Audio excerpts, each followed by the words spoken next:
पूर्णमदः पूर्णमिदं पूर्णात् पूर्णमुदच्यते पूर्णस्य पूर्णमादाय पूर्णमेवावशिष्यते। ओम शांति शांति शांति। ओम गुरुर्ब्रह्मा गुरुर्विष्णुर्गुरुर्देवो महेश्वरः गुरु साक्षात् परं ब्रह्म तस्मै श्री गुरवे नमः। नारायणं पद्मभुवं वसिष्ठं शक्तिं च तत्पुत्र पराशरं च व्यासं सुखं गौडपदं महान्तं गोविन्दयोगीन्द्रमतास्य शिष्यं श्रीशङ्कराचार्यमतास्य पद्मपादं च हस्तामलकं च शिष्यं तं तोटकं वार्तिककारमञ्जानस्मद्गुरून् सन्ततमानतोऽस्मि। श्रुतिस्मृतिपुराणानाम् आलयं करुणालयं नमामि भगवत्पादं शङ्करं लोकशङ्करं शङ्करं शङ्कराचार्यं केशवं बादरायणं सूत्रभाष्यकृतौ वन्दे भगवन्तौ पुनः पुनः। ईश्वरो गुरुरात्मेति मूर्तिभेदविभागिने व्योमवद्व्याप्तदेहाय दक्षिणामूर्तये नमः। सदाशिवसमारम्भां शङ्कराचार्यमध्यमाम् अस्मदाचार्यपर्यन्तां वन्दे गुरुपरम्पराम्। ॐ यो ब्रह्माणं विदधाति पूर्वं यो वै वेदांश्च प्रहिणोति तस्मै तं हदेवमात्मबुद्धिप्रकाशं मुमुक्षुर्वै शरणमहं प्रपद्ये। ॐ शान्ति शान्ति शान्तिः। ॐ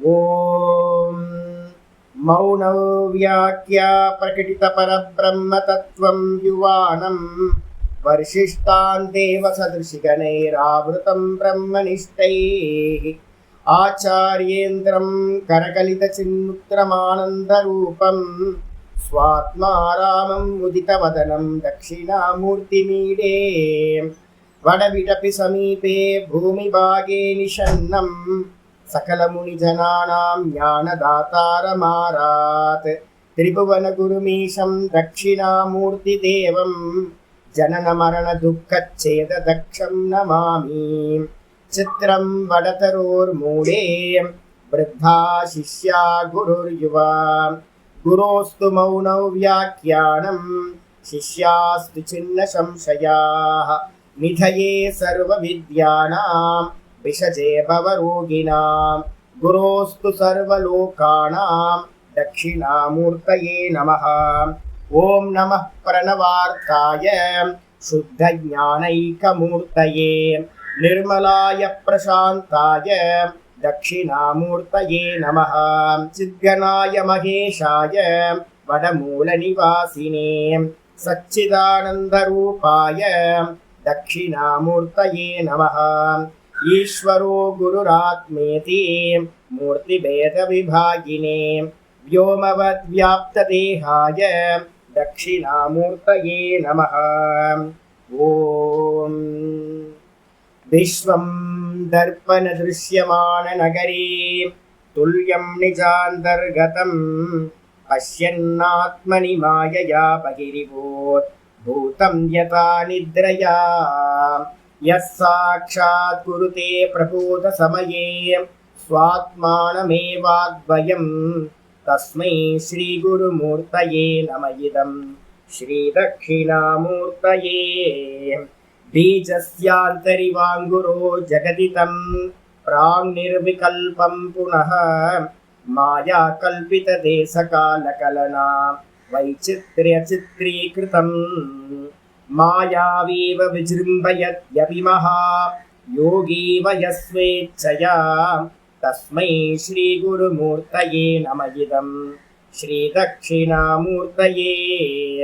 यस्यैव स्फुरणं सदात्मकमसत्कल्पार्थकं भासते साक्षात् तत्त्वमसीति वेदवचसा यो बोधयत्याश्रितान् यत् साक्षात् करणात् भवेन पुनरावृत्तिर्भवाम्भोनिधौ तस्मै श्रीगुरुमूर्तये नम इदं श्रीदक्षिणामूर्तये।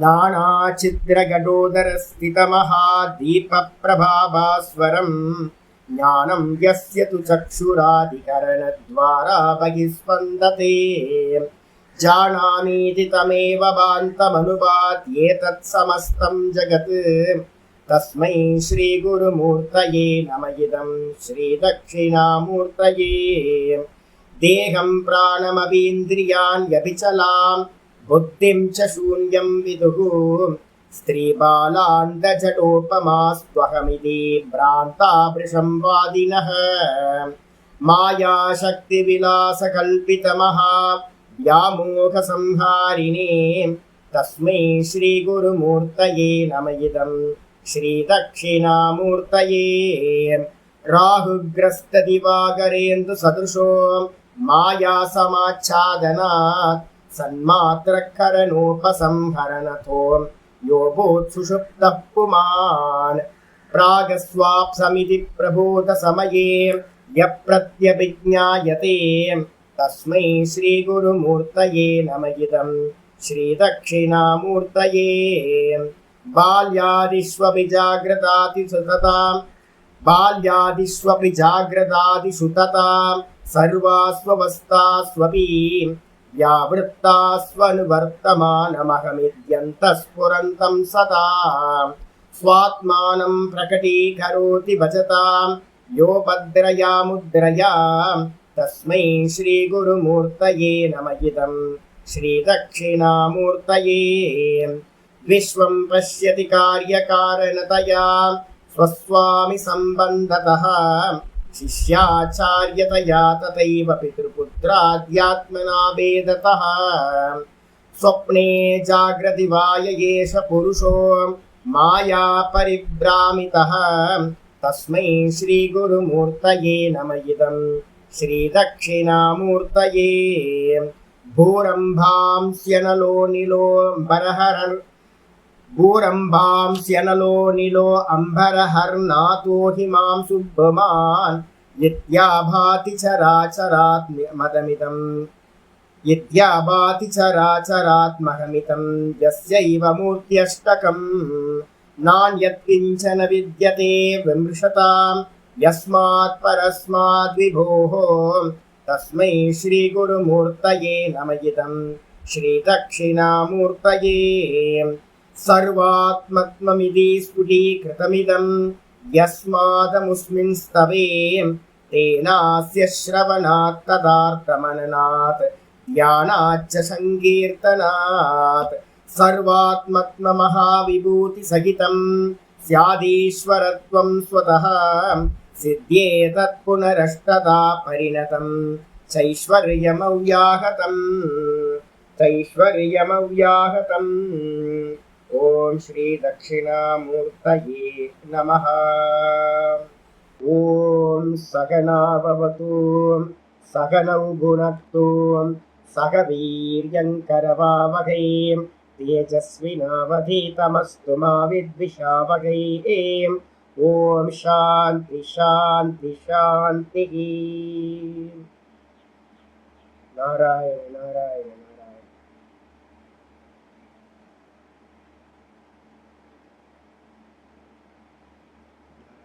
எல்லாருக்கும் நமஸ்காரம். நம்ம பார்த்துக்கிட்டு இருக்கிறது ஸ்வேதாஸ்வதர உபனிஷத்துல அவதாரிகா பாஷ்யம் பார்த்துக்கிட்டு இருக்கோம். இந்த அவதாரிகா பாஷ்யத்துல பாத்தீங்கன்னா கொஞ்சம் கொஞ்சமா ஆச்சாரியர் என்ன பண்ற, மெதுவா கொஞ்சம் அதிகமான விஷயங்களை பேச ஆரம்பிக்கிறார். ஆச்சாரியர் என்ன பண்ணியிருக்காரு அப்படின்னா, ஸ்டெப் பை ஸ்டெப்பா இந்த சித்தாந்தத்தை பாத்தீங்கன்னா எக்ஸ்பிளைன் பண்ணிக்கிட்டே வர நிறைய கொட்டேஷன், ஸ்ருதி ஸ்மிருதி புராணம் இதன் மூலமா நிறைய சொல்லிட்டு வர. முதல்ல என்ன பண்ணியிருக்கார், சாகாதவனா ஆகணும். நம்ம சாகாதவனா ஆகணும் அப்படின்னா அதுக்கு ஒரே சாதனம் ஞானம் மட்டும்தான் அப்படின்னு முதல்ல எக்ஸ்பிளைன் பண்ணிட்டு, அடுத்தது பாத்தீங்கன்னா கர்மத்தினால் மோட்சம் இல்லவே இல்லை அப்படின்னு ரெண்டாவது ஸ்டெப்பையும் எக்ஸ்பிளைன் பண்ணிட்டு, மூணாவது என்ன பண்ணார், கர்ம யோகத்தினால தான் கர்மத்தை பண்ணாம இருக்க முடியாது. அப்ப எந்த கர்மத்தை பண்ணினாலும் அதை யோகமா கர்ம ஈஸ்வரார்ப்பணமா பண்ணாதான் முடியும்னு சொல்லிட்டு, கூடவே பாத்தீங்கன்னா என்ன பண்ணார் அப்படின்னா, இப்ப போயிட்டு இருக்க ப்ராசஸ் என்ன அப்படின்னா ஞான கர்ம சமுச்சயம் அப்படின்னு ஒன்று சொல்லுவோம். யாரெல்லாம் வந்து பார்த்தீங்க அப்படின்னா கர்மத்தை விட முடியாம நிறைய தவிச்சுக்கிட்டு இருக்காங்க. வைதிகர்கள்லயே பூர்வ மீமாம்சா படித்தவங்க நல்லவங்க தான். ஆனாலும் வந்து பார்த்தீங்கன்னா கர்மத்தை விட முடியாது, கூடவே ஞானத்தையும் வந்து பார்த்தீங்கன்னா வச்சுப்பாங்க.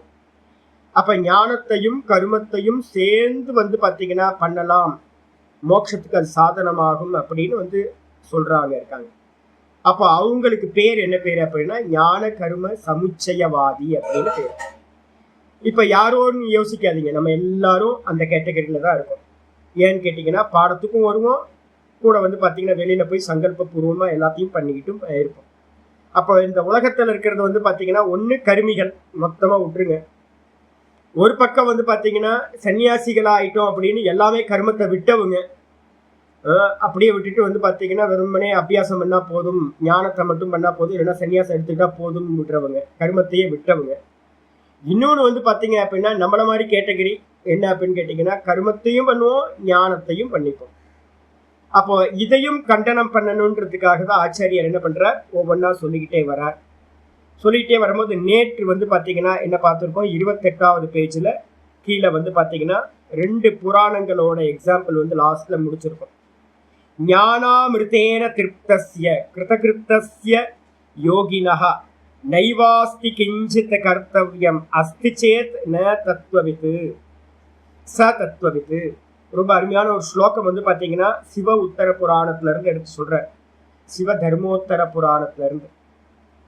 ஞான அமிர்தம், ஞானம் தான் வந்து பார்த்தீங்கன்னா அமிர்தம், சாகாத நிலையை கொடுக்கக்கூடியது. இந்த ஞானம் எது அப்படின்னு கேட்டீங்கன்னா வெறும் எதுவும் இல்லை, ஞானமும் ஆத்மாவையும் பிரிக்கவே வேணாம். ஆத்மான்றது வந்து பார்த்தீங்கன்னா ஞான ஸ்வரூபம். அப்போ சதா வந்து பார்த்தீங்கன்னா ஸ்புரிச்சுக்கிட்டு இருக்கிற, சதா நம்ம ஹிருதயத்துல ஸ்புரிக்கிறது இந்த ஆத்மா. இதுக்கு அந்நியமா இருக்கிறது எல்லாம் அனாத்மா. யாரு ஒருத்தர் வந்து பார்த்தீங்கன்னா ஃபுல் ஃபோக்கஸ்டோட இந்த மனசை அந்தர்முகமா திருப்பி உள்ள இருக்கக்கூடிய ஞான ஸ்வரூபமா இருக்கக்கூடிய இந்த ஆத்மாலையே எவர்கள் வந்து பார்த்தீங்கன்னா திருப்தி அடைகிறார்களோ, அதுலேயே நிலை பெறுகிறார்களோ ஞான நிஷ்டர்கள்னு பேர், அவங்க பேர். அப்போ வந்து நம்ம என்ன பண்ணிட்டு இருக்கோம், அந்த ஸ்புரணத்தை விட்டுட்டு ஸ்புரணத்துக்கு அந்நியமா இருக்கிற வெளி விஷயங்கள்லயே போறோம். அதனாலதான் திருப்தி கிடைக்கவே மாட்டேங்கிறது. அஜ்ஞானத்தினால் நம்ம என்ன பண்ணிட்டு இருக்கோம், மறுமரீச்சிக்கா நம்ம சொல்லுவோம். என்ன அப்படின்னா அந்த காணல் ஜலத்தை வந்து பார்த்தீங்கன்னா தேடி மிருகதிருஷ்ணிக்கான்னு ஒரு இன்னொரு வார்த்தை இருக்கு, பாலைவனத்தில் இருக்கிற நீர் மாதிரி. அது உண்மையான பொய். அதே மாதிரி வந்து பார்த்தீங்கன்னா மிருகதிருஷ்ணிக்கான என்ன அர்த்தம் அப்படின்னா மான் வந்து பார்த்தீங்கன்னா என்ன பண்ணும், மான் வந்து பார்த்தீங்கன்னா தூரத்தில் தண்ணி தெரியுது அப்படின்னு நினச்சி அதை குடிச்சு வந்து தாகம் போக்கிக்கலாம் அப்படின்னு ஓடிக்கிட்டே இருக்கும்.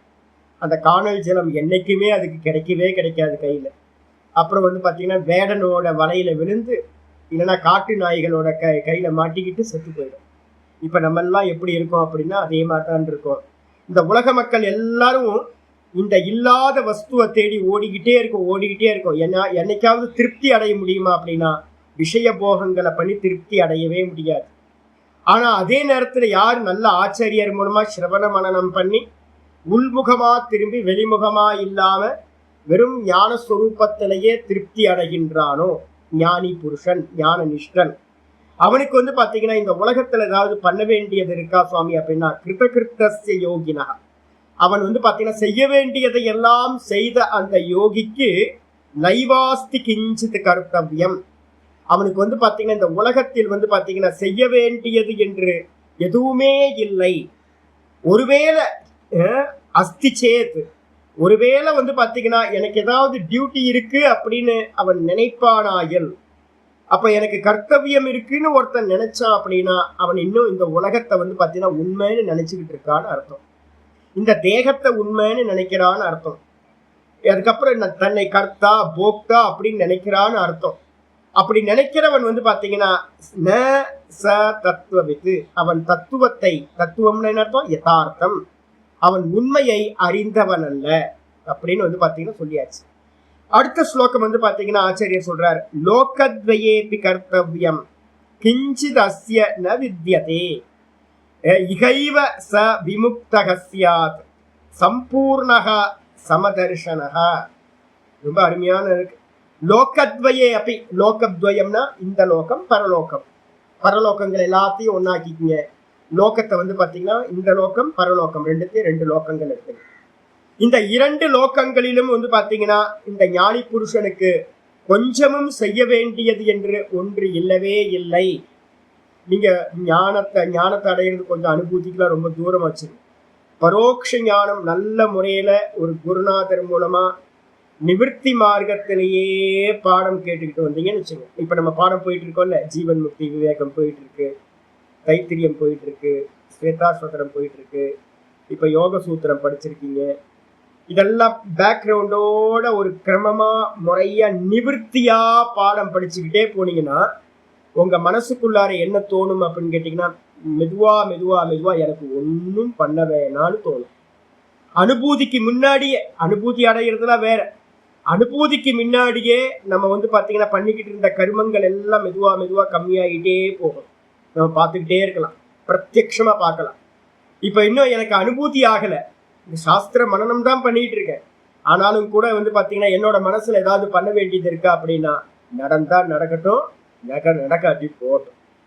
எந்த காரியமும் எனக்கு வந்து பாத்தீங்கன்னா இந்த உலகத்துல வந்து பாத்தீங்கன்னா பண்ண வேண்டியதுன்னு அவசியம் ஒன்றும் இல்லை, ஒன்றும் பண்ணணும்னு அவசியம் இல்லை. பண்ணாம விடுறதுனால ஏதாவது லாஸ் ஆக போதானா, ஒன்றும் ஆக போறதில்லை அப்படின்னு எண்ணம் வந்து பாத்தீங்கன்னா நமக்கு வந்துடும். அப்ப ஞானி புருஷனுக்கு எப்படி இருக்கும், அதுல ரொம்ப ஸ்திரமா இருப்பான், சொரூபத்திலேயே இருப்பான். அவனுக்கு இந்த உலகத்துல செய்ய வேண்டியது 2 லோகங்களிலும், இந்த லோகம் பரலோகம் எதுலையுமே எந்த ஒரு காரியமும் அஸ்ய ந வித்யதே, அவனுக்கு இருப்பதில்லை. இகைவ ச விமுக்தகசன், அப்படி இருக்கிறவன் என்ன ஆகிறான், சதா காலமும் அந்த ஸ்புரணத்திலேயே இருந்துகிட்டு அவனுக்கு இந்த தேகாதிகளோட இந்த ஜெகத்தோட எந்த சம்பந்தமும் இருக்காது. அப்ப விடுபட்டவனா, இங்கேயே வந்து பாத்தீங்கன்னா அமிர்த சுரூபத்தை அடைந்தவனா இருக்கான். சம்பூர்ணக சமதர்ஷனக, அவன் எப்படி பார்க்கிறான் அப்படின்னு கேட்டீங்கன்னா, சர்வத்தையும் வந்து பாத்தீங்கன்னா வெறும் ஆத்மாவா பார்க்கிறான், பிரம்மமா பார்க்கிறான். சதாசிவ பிரம்மேந்திரன் எழுதுன மாதிரி சர்வம் பிரம்மமயம், கிம் வச்சனீயம் கிமவச்சனீயம், கிம் கர்த்தவியம் கிம கர்த்தவியம், என்ன பண்ணணும் பண்றதுக்கு ஒண்ணுமே இல்லை, சர்வம் பிரம்மமயம் அப்படின்னு சதாசிவர் பிரம்மன் பாடுற மாதிரி ஒரு ஞானி புருஷனோட நிலை வந்து பாத்தீங்கன்னா இந்த விதமா ஆகிவிடும் அப்படின்னு வந்து பாத்தீங்கன்னா நேற்று நம்ம கம்ப்ளீட் பண்ணியிருக்கோம். கன்க்ளூஷனுக்கு ஆச்சாரியர் வரார். தஸ்மாத், இன்னைக்கு பாட்டம் இங்க இருந்து ஆரம்பிக்கும். தஸ்மாத், ஆகையினால், விதுஷக கர்த்தவிய அபாவாத், வித்வானுக்கு வந்து பாத்தீங்கன்னா ஞானி புருஷனுக்கு வந்து பாத்தீங்கன்னா செய்ய வேண்டியது எதுவுமே இல்லை என்று நல்ல ஸ்ருதிகள் ஸ்மிருதிகள் எல்லாம் சொல்லுது. அப்ப தானை அடைஞ்சிட்டோம் அப்படின்னா நம்ம மனசுல இருக்கக்கூடிய கர்மங்களை பத்தின விஷயங்கள் எல்லாம் இல்லாம போயிடும். நான் பண்ண வேண்டும்ன்ற எண்ணம் போயிடும், கர்த்தவியம் நான் கர்த்தான்ற எண்ணம் போயிடும், நான் போக்தான்ற எண்ணம் போயிடும், என்னோட டியூட்டின்ற எண்ணம் போயிடும், எல்லாம் போயிடும். போனதுக்கு பிறகு ஞானத்தை அடைந்தவனுக்கு வந்து பாத்தீங்கன்னா வெறும் ஆத்மாராமனா தான் தாண்டியே சுகமா இருப்பான். அவனுக்கு வந்து பாத்தீங்கன்னா கர்த்தவிய அபாவாத், இந்த 3 லோகங்களிலும் அவனுக்கு செய்ய வேண்டியது ஒன்று இல்லவே இல்லை அப்படின்னு சொன்னதுனால அவித்யாவத் விஷய ஏவ அயம், இது வந்து பாத்தீங்கன்னா எங்கெங்கெல்லாம் சாஸ்திரங்களை செய்ன்னு மந்திரங்கள் இருக்கும். எந்த இடத்துல மந்திரம் அப்படின்னு கேட்டீங்கன்னா, இப்ப நம்ம பார்த்துட்டு இருக்கிறது ஈஷாவாசிய மந்திரம் பார்த்துட்டு இருக்கோம். ஈஷாவாசியத்துல வந்து 2வது மந்திரமே இருக்கு. என்ன மந்திரம் அப்படின்னா, குருவன் நேவேக கருமாணி ஜிஜி விஷே சதகு சமாஹா. குருவன் நேவேக கருமாணி, ஏ மனுஷா, நீ வாழணும்னு ஆசைப்பட்ட அப்படின்னா நீ என்ன பண்ண அப்படின்னு கேட்டீங்கன்னா, 100 வருஷம் வாழணும்னு ஆசைப்பட்ட அப்படின்னா கர்மங்களை செய்து கொண்டே இருப்பாயாக. கர்மங்களை செய்யாம இருக்கிறதுக்கு அந்நியமா வேற உனக்கு வாய்ப்பு இல்லவே இல்லை, சாய்ஸ் இல்லவே இல்லை. குருவன் நேவேக கருமாணி, இந்த கர்மங்களை பண்ணிக்கிட்டே இரு. 100 வருஷம் வாழணும்னு ஆசைப்பட்டனா ஏவம் துவயி நாண்யதோஸ்தி, இதுக்கு அந்நியமா வந்து பாத்தீங்கன்னா உனக்கு வேற ஒரு மார்க்கம் இல்லவே இல்லை. ந கர்ம லிப்பியதே நரே, உனக்கு வந்து பாப்ப கர்மங்கள் ஒட்டாமல் இருக்கிறதுக்கு வேற வாய்ப்பு இல்லவே இல்லை, கர்மத்தை பண்ணிக்கிட்டே இரு அப்படின்னு வந்து பாத்தீங்கன்னா மந்திரம் இருக்கு.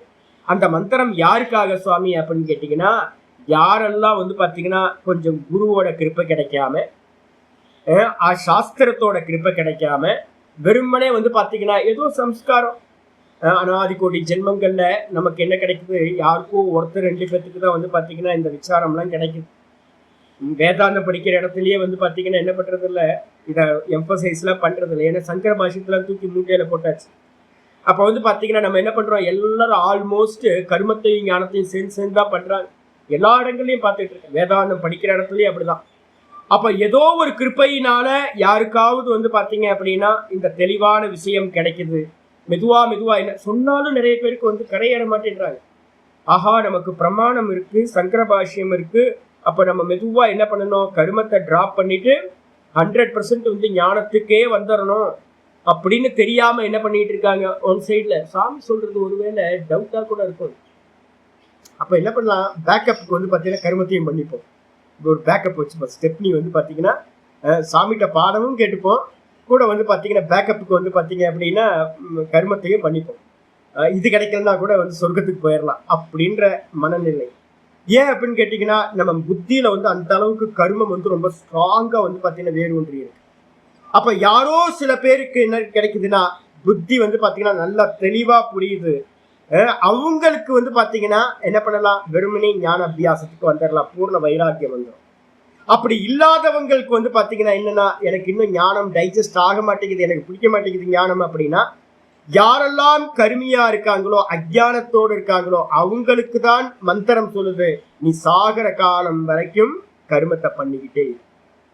அப்ப வந்து பாத்தீங்கன்னா கருமத்தை பண்ணிக்கிட்டே இரு அப்படின்னு சொல்றது யாருக்காக அப்படின்னா, அவித்வத் விஷய ஏவ அயம். இந்த மந்திரம் ஈஷாவாசியத்துல 2வது மந்திரம், கருமங்களை செய்து கொண்டே இரு, குருவன்னேவ இக கருமானி. இது நியமாக. இந்த நியமம் வந்து பாத்தீங்கன்னா யாருக்கு அப்படின்னு கேட்டீங்கன்னா, அஜ்ஞானிகளுக்கான விஷயம். இப்ப நமக்கு என்ன விஷயம் அப்படின்னு நம்ம புரிஞ்சுக்கணும். லோகத்துல யாருக்காவது சொன்னீங்க அப்படின்னா, நான் பிரிஸ்கிரைப் பண்ணுவேன். வெளியில எங்க போனாலும், ஜி இன்னும் நல்லா பண்ணுங்க, இன்னும் நல்லா பண்ணுங்க, இன்னும் நல்லா பண்ணுங்க அப்படின்னு. ஒருத்தரை ஸ்கேன் பண்ணும்போது தெரியும் இவங்க வந்து பாத்தீங்கன்னா ஞானத்துக்கு அருகதை இருக்கா இல்லையா. அப்ப ஞானத்துக்கு அருகதை இல்லை அப்படின்னும் போது, நேற்று ஒரு பையன் பேசணும். நேற்று வந்து பாத்தீங்க அப்படின்னா ஒரு 19 வயசு பையன் தான். சாமி உங்களோட யூடியூப்லாம் கேட்டுக்கிட்டு இருக்கேன் நான், எனக்கு எப்படியாவது வந்து பாத்தீங்கன்னா சமாதி அடையணும் சாமி அப்படின்னு. எனக்கு ரொம்ப சந்தோஷமா இருந்துச்சு அந்த பையன் பேசுவேன். 19 வயசு. என்னடா பண்ற அப்படின்னு கேட்டு அவன் சொல்றான், நான் வந்து பாத்தீங்கன்னா இன்ஜினியரிங் காலேஜ்ல ஜாயின் பண்ணியிருக்கேன் சாமி, இன்னும் கோர்ஸ் ஆரம்பிக்கல, இன்னும் அடுத்த மாசம் தான் ஸ்டார்ட் ஆகுது அப்படின்னு. அடப்பாவி மனுஷா, அப்போ உனக்கு என்ன கோல் என்ன இருக்கு? சாமி நான் வந்து பாத்தீங்கன்னா நிர்விகல்ப சமாதி அடையணும் சாமி. சரி, நல்ல விஷயமாச்சே, அது கிடைக்கலன்னா கூட பரவாயில்ல சாமி, ஒரு சவிதர்க்க சமாதியாவது அடைஞ்சிடணும் சாமி. எனக்கு அந்த பையனோட இதை கேட்டா ரொம்ப எங்க இல்லை. அப்போ அந்த உற்சாகத்தை பார்க்கும்போது வந்து சந்தோஷமா இருந்துச்சு. நான் சொன்னேன், அப்ப எதுக்கு நான் இன்ஜினியரிங் காலேஜ்ல சேர்ந்தேன் அப்படின்னா, ஆமா சாமி இன்ஜினியரிங் படிக்கணும் இல்லை சாமி அப்படி. இப்ப நான் என்ன பிரிஸ்கிரைப் பண்ணிருப்பேன்னு நினைக்கிறீங்க? அப்ப வந்து பாத்தீங்கன்னா இந்த பக்கமும் 50 ஆசை இருக்கு, இந்த பக்கம் 50 இந்த உலகத்து பக்கமும் இருக்கு.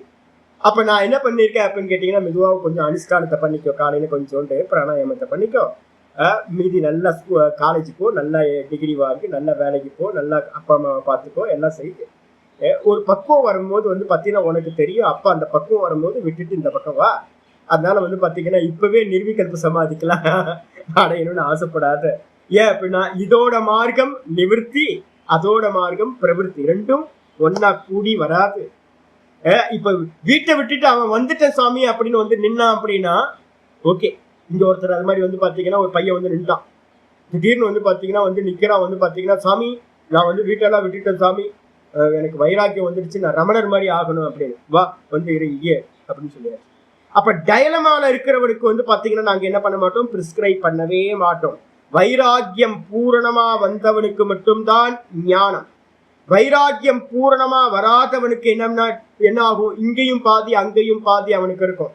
அப்ப கர்மத்தை பண்றதுல மட்டும்தான் அவனுக்கு உபாயம் அப்படின்னு நான் என்ன சொல்றேன், ஓ கர்மத்தை நல்லா பண்ணு, உனக்கு எப்ப வைராக்கியம் வருதோ அப்ப வந்து இந்த பக்கம் வா அப்படின்னு வந்து பாத்தீங்கன்னா சொல்லி அனுப்பியாச்சு.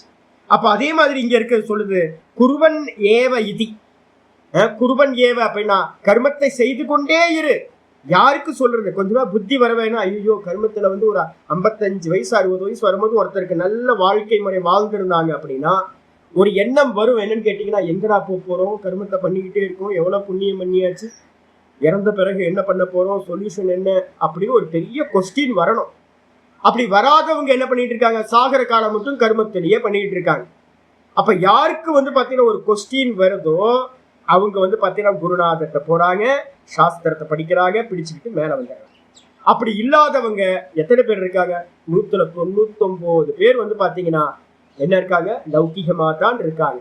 அப்ப அவங்களுக்கு தான் குருவன் ஏவ இதி, குருவன் ஏவ ஈக கருமானி அப்படின்ற 2வது மந்திரம் சொல்லுது, கர்மங்களை செய்து கொண்டே இரு அப்படின்னு. அப்ப நீங்க இனிமே எங்கேயாவது சாஸ்திரத்துல எங்கேயாவது கர்மத்தை செஞ்சுக்கிட்டே இரு அப்படின்னு எங்கேயாவது ஒரு வாக்கியம் எங்கேயாவது பாத்தீங்கன்னா, சனாதன தர்மத்துல புராணத்திலேயோ இதிகாசத்திலேயோ ராமாயணத்திலேயோ எங்கெல்லாம் மொத்த சாஸ்திரத்திலையும் எங்கேயாவது நீ சாகர காலம் மட்டும் கர்மத்தை பண்ணுன்னு ஒரு வாக்கியத்தை எங்கேயாவது பாத்தீங்கன்னா அது யாருக்கு அப்படின்னா, விவேகம் இல்லாத, சாஸ்திர அத்தியனம் பண்ணாம, குரு கிருப்பை இல்லாம, வேதாந்தம் கேட்காத அஜ்ஞானிகளுக்கு அப்படின்னு நீங்க எடுத்துக்கணும். ந அயம் கர்ம நியமக. அது வந்து பாத்தீங்கன்னா 2வது மந்திரம் என்ன ஸ்பெஷல் அப்படின்னா, முதல் மந்திரம் ஈஷாவாசியத்துல ஒரு பெரிய ப்ராப்ளம் இருக்கு. என்னன்னு கேட்டீங்கன்னா, யாராவது பொதுவா படிச்சாங்கன்னா ஈஷாவாசியத்துல முதல் மந்திரம் என்ன சொல்லும் அப்படின்னா, ஈஷாவாசியம் இதம் சர்வம் சொல்லும். ஈஷாவாசியம் இதம் சர்வம், இது மொத்த ஜெகத்து வந்து பாத்தீங்கன்னா ஈஸ்வரனால், இது எல்லாம் ஈஸ்வரன் ஈஸ்வரன் ஈஸ்வரன் பார்க்கணும். அதை பார்க்கறதுக்கு நீ என்ன பண்ணுப்பா அப்படின்னு கேட்டீங்கன்னா, மந்திரம் சொல்லுது ஈஷாவாசியம் இதம் சர்வம். எப்படி அப்படின்னு கேட்டீங்கன்னா, மந்திரம் சொல்லுது இந்த எல்லாத்தையும் எதையெல்லாம் பார்க்குறியோ ஒரு குருநாதர்கிட்ட வந்து சிரவணம் பண்ணு. அதுக்கப்புறம் வந்து பாத்தீங்கன்னா என்ன பண்ணு, பார்வையை மெதுவா மெதுவா மாத்த ஆரம்பி. எதையெல்லாம் பார்க்கிறாயோ, ஆபரணம் இருக்கு, ஒரு குருநாதர் சொல்றாரு ஆபரணம் எல்லாம் தங்கம் அப்படின்ற, திரும்ப திரும்ப திரும்ப சொல்லி கொடுக்குற. அவன் என்ன பண்றான் அப்படின்னு கேட்டீங்கன்னா, இவனுக்கு புத்தியில என்ன இருந்துச்சு, கம்மல் மூக்குத்தி ஒட்டியானம்னு தனித்தனியா இருந்துச்சு. இவன் என்ன பண்றான் அப்படின்னு கேட்டீங்கன்னா, குருநாதர் சொல்லி கொடுத்தார், இப்ப எனக்கு மோகம் போகணும்னா என்ன பண்ணணும் சுவாமி அப்படின்னா, எல்லாத்தையும் தங்கமா பாரு அப்படின்னு சொல்லி கொடுக்குறான். இவன் என்ன பண்றான்னு கேட்டீங்கன்னா, மூக்குத்தி எடுக்கிறான், மூக்குத்தி நாமம் ரூபம் பொய், மூக்குத்தி இல்ல அது தங்கம். கம்மல் அப்படின்றது நாம ரூபம் பொய், அது தங்கம். ஒட்டியானம்ன்றது நாமம் ரூபம் பொய், அது தங்கம். நெக்லஸ் வந்து பாத்தீங்க அப்படின்னா அது பொய், அது தங்கம் அப்படின்னு வந்து பாத்தீங்கன்னா எல்லாத்தையும் தங்கமா பாக்குறான். நாம ரூபம் வாஸ்தவத்துல பொய் அப்படின்னு. அதே மாதிரி வந்து பாத்தீங்கன்னா சிரவண மனனம் முடிச்சவனுக்கு வந்து பாத்தீங்கன்னா ஞான நிஷ்டைக்கு போறதுக்கு ஈஷாவாசியத்துல முதல் மந்திரம் பண்ண சொல்லுது, ஈஸ்வரன் தான் இது எல்லாமா இருக்கான். எச்சகிஞ்சு ஜெகத் சர்வம் திருஷ்யதே சூயதே பிவா அந்தர் பகிஷ்ச தத் சர்வம் வியாபிய நாராயண ஸ்திதா சர்வம் பிரம்மமயம். என் கண்ணுக்கு தெரியலையே, நாம ரூபமா தெரியுதே அப்படின்னா, இனிமே என்ன பண்ண அப்படின்னா, அந்த இது தங்கம் நாம ரூபம் பொய்ன்னு எப்படி ஒவ்வொன்றா பார்த்தியோ அதே மாதிரி என்ன பண்ணு, பார்க்கிற எல்லாத்தையும் வந்து பாத்தீங்கன்னா இந்த கான்சியஸ்னஸ் தான் வந்து பாத்தீங்கன்னா அதுக்கு மேல ஒரு நாம ரூபமா இருக்கு. நான் ஒரு புஸ்தகம்னு சொல்றேன், புஸ்தகம் சொல்லும் போது அதுக்கு அதை அறியறதுக்கு எது வேணும், புஸ்தகம்னு சொல்லணும்னா ஒரு அறிவு வேணுமா? இந்த அறிவு தான் வந்து பாத்தீங்கன்னா எப்படி போச்சு, உள்ளுக்குள்ள இருக்க நான் அப்படின்ற அந்த ஸ்புரணம் இருக்குல்ல, அந்த ஸ்புரணம் தான் வந்து பாத்தீங்கன்னா என்ன ஆகுதுன்னு கேட்டீங்கன்னா, வெளியில வந்து பாத்தீங்கன்னா புத்தி வழியா, மனசு வழியா, இந்திரியங்கள் வழியா வெளியில போய் ஒரு வஸ்துவை வந்து பாத்தீங்கன்னா அறியுது. இந்த வஸ்துவை அறிஞ்சதுக்கு பிறகு அறியறதுக்கு என்ன வேணும் அப்படின்னு கேட்டீங்கன்னா அறிவு வேணும். அப்போ அறிவு தான் வந்து பாத்தீங்கன்னா ஒவ்வொன்றுத்தோட வாஸ்தவ ரூபம் வந்து பாத்தீங்கன்னா அறிவு தான். எப்படி தங்கத்துக்கு மேல கம்மல் மூக்குத்தி வருதோ அதே மாதிரி வெறும் சைத்தன்யத்துக்கு மேல, உணர்வுக்கு மேல, அறிவுக்கு மேல ஒரு வேஷம் வந்து பாத்தீங்கன்னா புஸ்தகம், மலை, வீடு அப்படின்னு இந்த உலகத்துல இருக்கிற சர்வ வஸ்துக்களும் இந்த வெறும் அறிவுக்கு மேல இருக்கிற வேஷம். வாஸ்தவத்துல வந்து பாத்தீங்கன்னா வேற ஒண்ணு இல்லவே இல்லை, இது எல்லாம் இல்யூஷனா இருக்கிறது. அப்ப எது உண்மை? வெறும் பிரம்ம மட்டும்தான் உண்மை, வெறும் பியூர் கான்சியஸ்னஸ் மட்டும்தான் உண்மை. அப்ப என்ன பண்ணணும் அப்படின்னு கேட்டீங்கன்னா, இதுக்கு வந்து டக்குனு எனக்கு புரியலையே சுவாமி, இதுக்குதான் நிறைய காலம் வந்து பாத்தீங்கன்னா என்ன பண்ணணும், சிரவண மனனம் மெதுவா மெதுவா மெதுவா இது நமக்கு உணர்வு உள்ள வரணும். ஆமா இல்ல, நான் பார்க்கறதுனால இது இருக்கு, நான் பார்க்கறதுனால இது இருக்கு. அப்ப இந்த நானுக்கு மேலதான் வந்து பாத்தீங்கன்னா இந்த ஜெகத்தெல்லாம் கல்பித்தம் அப்படின்னு மெதுவா நமக்கு தோண ஆரம்பிக்கும். பார்க்கிற சொப்பனம் பார்க்கிறவனுக்கு மேலதானே சொப்பனம் இருக்கு. சொப்பனம் பார்க்கிறவன் இல்லை அப்படின்னா சொப்பனம்னு ஒண்ணு இருக்கவே இருக்காது. அப்ப சொப்பனத்துல தெரிகிற காட்சிகள், சொப்பனத்துல இருக்கிற காலம், சொப்பனத்துல இருக்கிறது எல்லாம் தேசம் எல்லாமே யாருக்கு மேல கல்பிதை அப்படின்னா நான் அப்படின்றதுக்கு மேல, உணர்வுக்கு மேல கல்பிதம். அப்ப உணர்வுக்கு மேல வேற ஒண்ணு வேஷம் போட்டுக்கிட்டு வந்து நிக்குது. தங்கத்துக்கு மேல கம்மல் முகுத்தி வந்த மாதிரி வாஸ்தவத்துல தங்கம் தங்கமா இருக்கு, அதுக்கு மேல ஆபரணங்கள் வரவே இல்லை, ஆபரணங்கள் எல்லாம் பொய். அதே மாதிரி நான் அப்படின்ற அந்த கான்சியஸ்னஸ்க்கு மேல இந்த மொத்த ஜெகத்தும் நாமரூபமா என்ன தெரியுது தெரியுது. இத நல்லா ஆவர்த்தி பண்ணி பண்ணி பண்ணி ஒரு கிரிப் வர ஆரம்பிக்கும். அது வரைக்கும் சிரவண மனனத்தை நம்ம பண்ணிக்கிட்டே இருக்கணும். எனக்கு எப்ப வந்து பாத்தீங்க அப்படின்னா லைட்டா தெரியுது, ஆமால பார்க்கிறவன்ல ஒரு போக்கஸ் வர ஆரம்பிக்கும். பார்க்கப்படும் காட்சிகள்ல வந்து பாத்தீங்கன்னா மெதுவா ஒரு விலகல் வர ஆரம்பிக்கும், நமக்கு ஒரு ஹோல்டு வர ஆரம்பிக்குதுன்னு அர்த்தம். அதான் சிரவண மனனத்தோட தாற்பயம். அந்த ஹோல்டு வர ஆரம்பிச்சதுக்கு பிறகு அவன் என்ன பண்ணணும் அப்படின்னா, மந்திரம் ஈஷாவாசியத்துல முதல் மந்திரம் சொல்லுது, என்ன பண்ணு, ஈஸ்வர ஞானத்தினால் இது இந்த நாமரூபமா இருக்கிற ஜெகத்தை எல்லாத்தையும் மறைக்க வேண்டும். ஈஷாவாஸ்யம் இதம் சர்வம். ஈஸ்வர ஞானத்தினால், வாஸ்யம் அப்படின்னு என்ன அர்த்தம், மறைக்கப்பட வேண்டும். கல்ல என்னது, பரத்தை மறைத்தது பார் முதல் பூதம், பரத்தில் மறைந்தது பார் முதல் பூதம். யானைய பார்த்தா கல்லு தெரியாது, கல்ல பாத்தீங்கன்னா யானை தெரியாது கோயில் விக்கிரகத்துல. அப்ப வந்து பாத்தீங்கன்னா நம்ம என்ன பண்ணணும், இதே மாதிரி வந்து பாத்தீங்கன்னா பிரம்மத்தை பார்த்தோம் அப்படின்னா என்ன தெரியாது, ஜெகத் இருக்காது. ஜெகத்தை பார்த்தா இந்த பிரம்மம் தெரியாது. இப்ப நம்ம என்ன பண்ணணும்னு கேட்டீங்கன்னா, மெதுவா மெதுவா மெதுவா சிரவண மனனத்தினால நிச்சயம் பண்ணிக்கிட்டு, அந்த நிச்சயம் பண்ணிக்கிட்டு வந்து பாத்தீங்கன்னா இப்ப பார்வை கிடைக்காது, இந்த ஹோல்டு கிடைக்கிறது கொஞ்சம் நிறைய. அதுக்காக தான் கர்ம உபாசனைகள்லாம் வேணும்ன்றது. அப்ப மனசு வந்து பாத்தீங்கன்னா தெளிவடைஞ்சு தெளிவடைஞ்சு தெளிவடைஞ்சு ஆகும்போது அப்ப நமக்கு தெரியும் இந்த ஜெகத்து வெறும் கல்பிதம் அப்படின்னு. அப்ப வந்து பாத்தீங்கன்னா பாவம் பண்ண சொல்லுது, என்ன பண்ணு, எல்லாத்தையும் ஈஸ்வரனா பாரு, எல்லாத்தையும் ஈஸ்வரனா பாரு. ஈஸ்வரனா யார் அர்த்தம், கான்சியஸ்னஸ், வெறும் நான், அதுவா பாரு. எல்லாம் வந்து பாத்தீங்கன்னா உனக்கு அந்நியமா இந்த உலகத்துல ஒண்ணுமே இல்லை அப்படின்னு ஈஷாவாஸ்யம் இதம் சர்வம். அதை எப்படி பாக்குறது, எப்படி அடைய முடியும், தேன தியக்தேன புஞ்சிதா.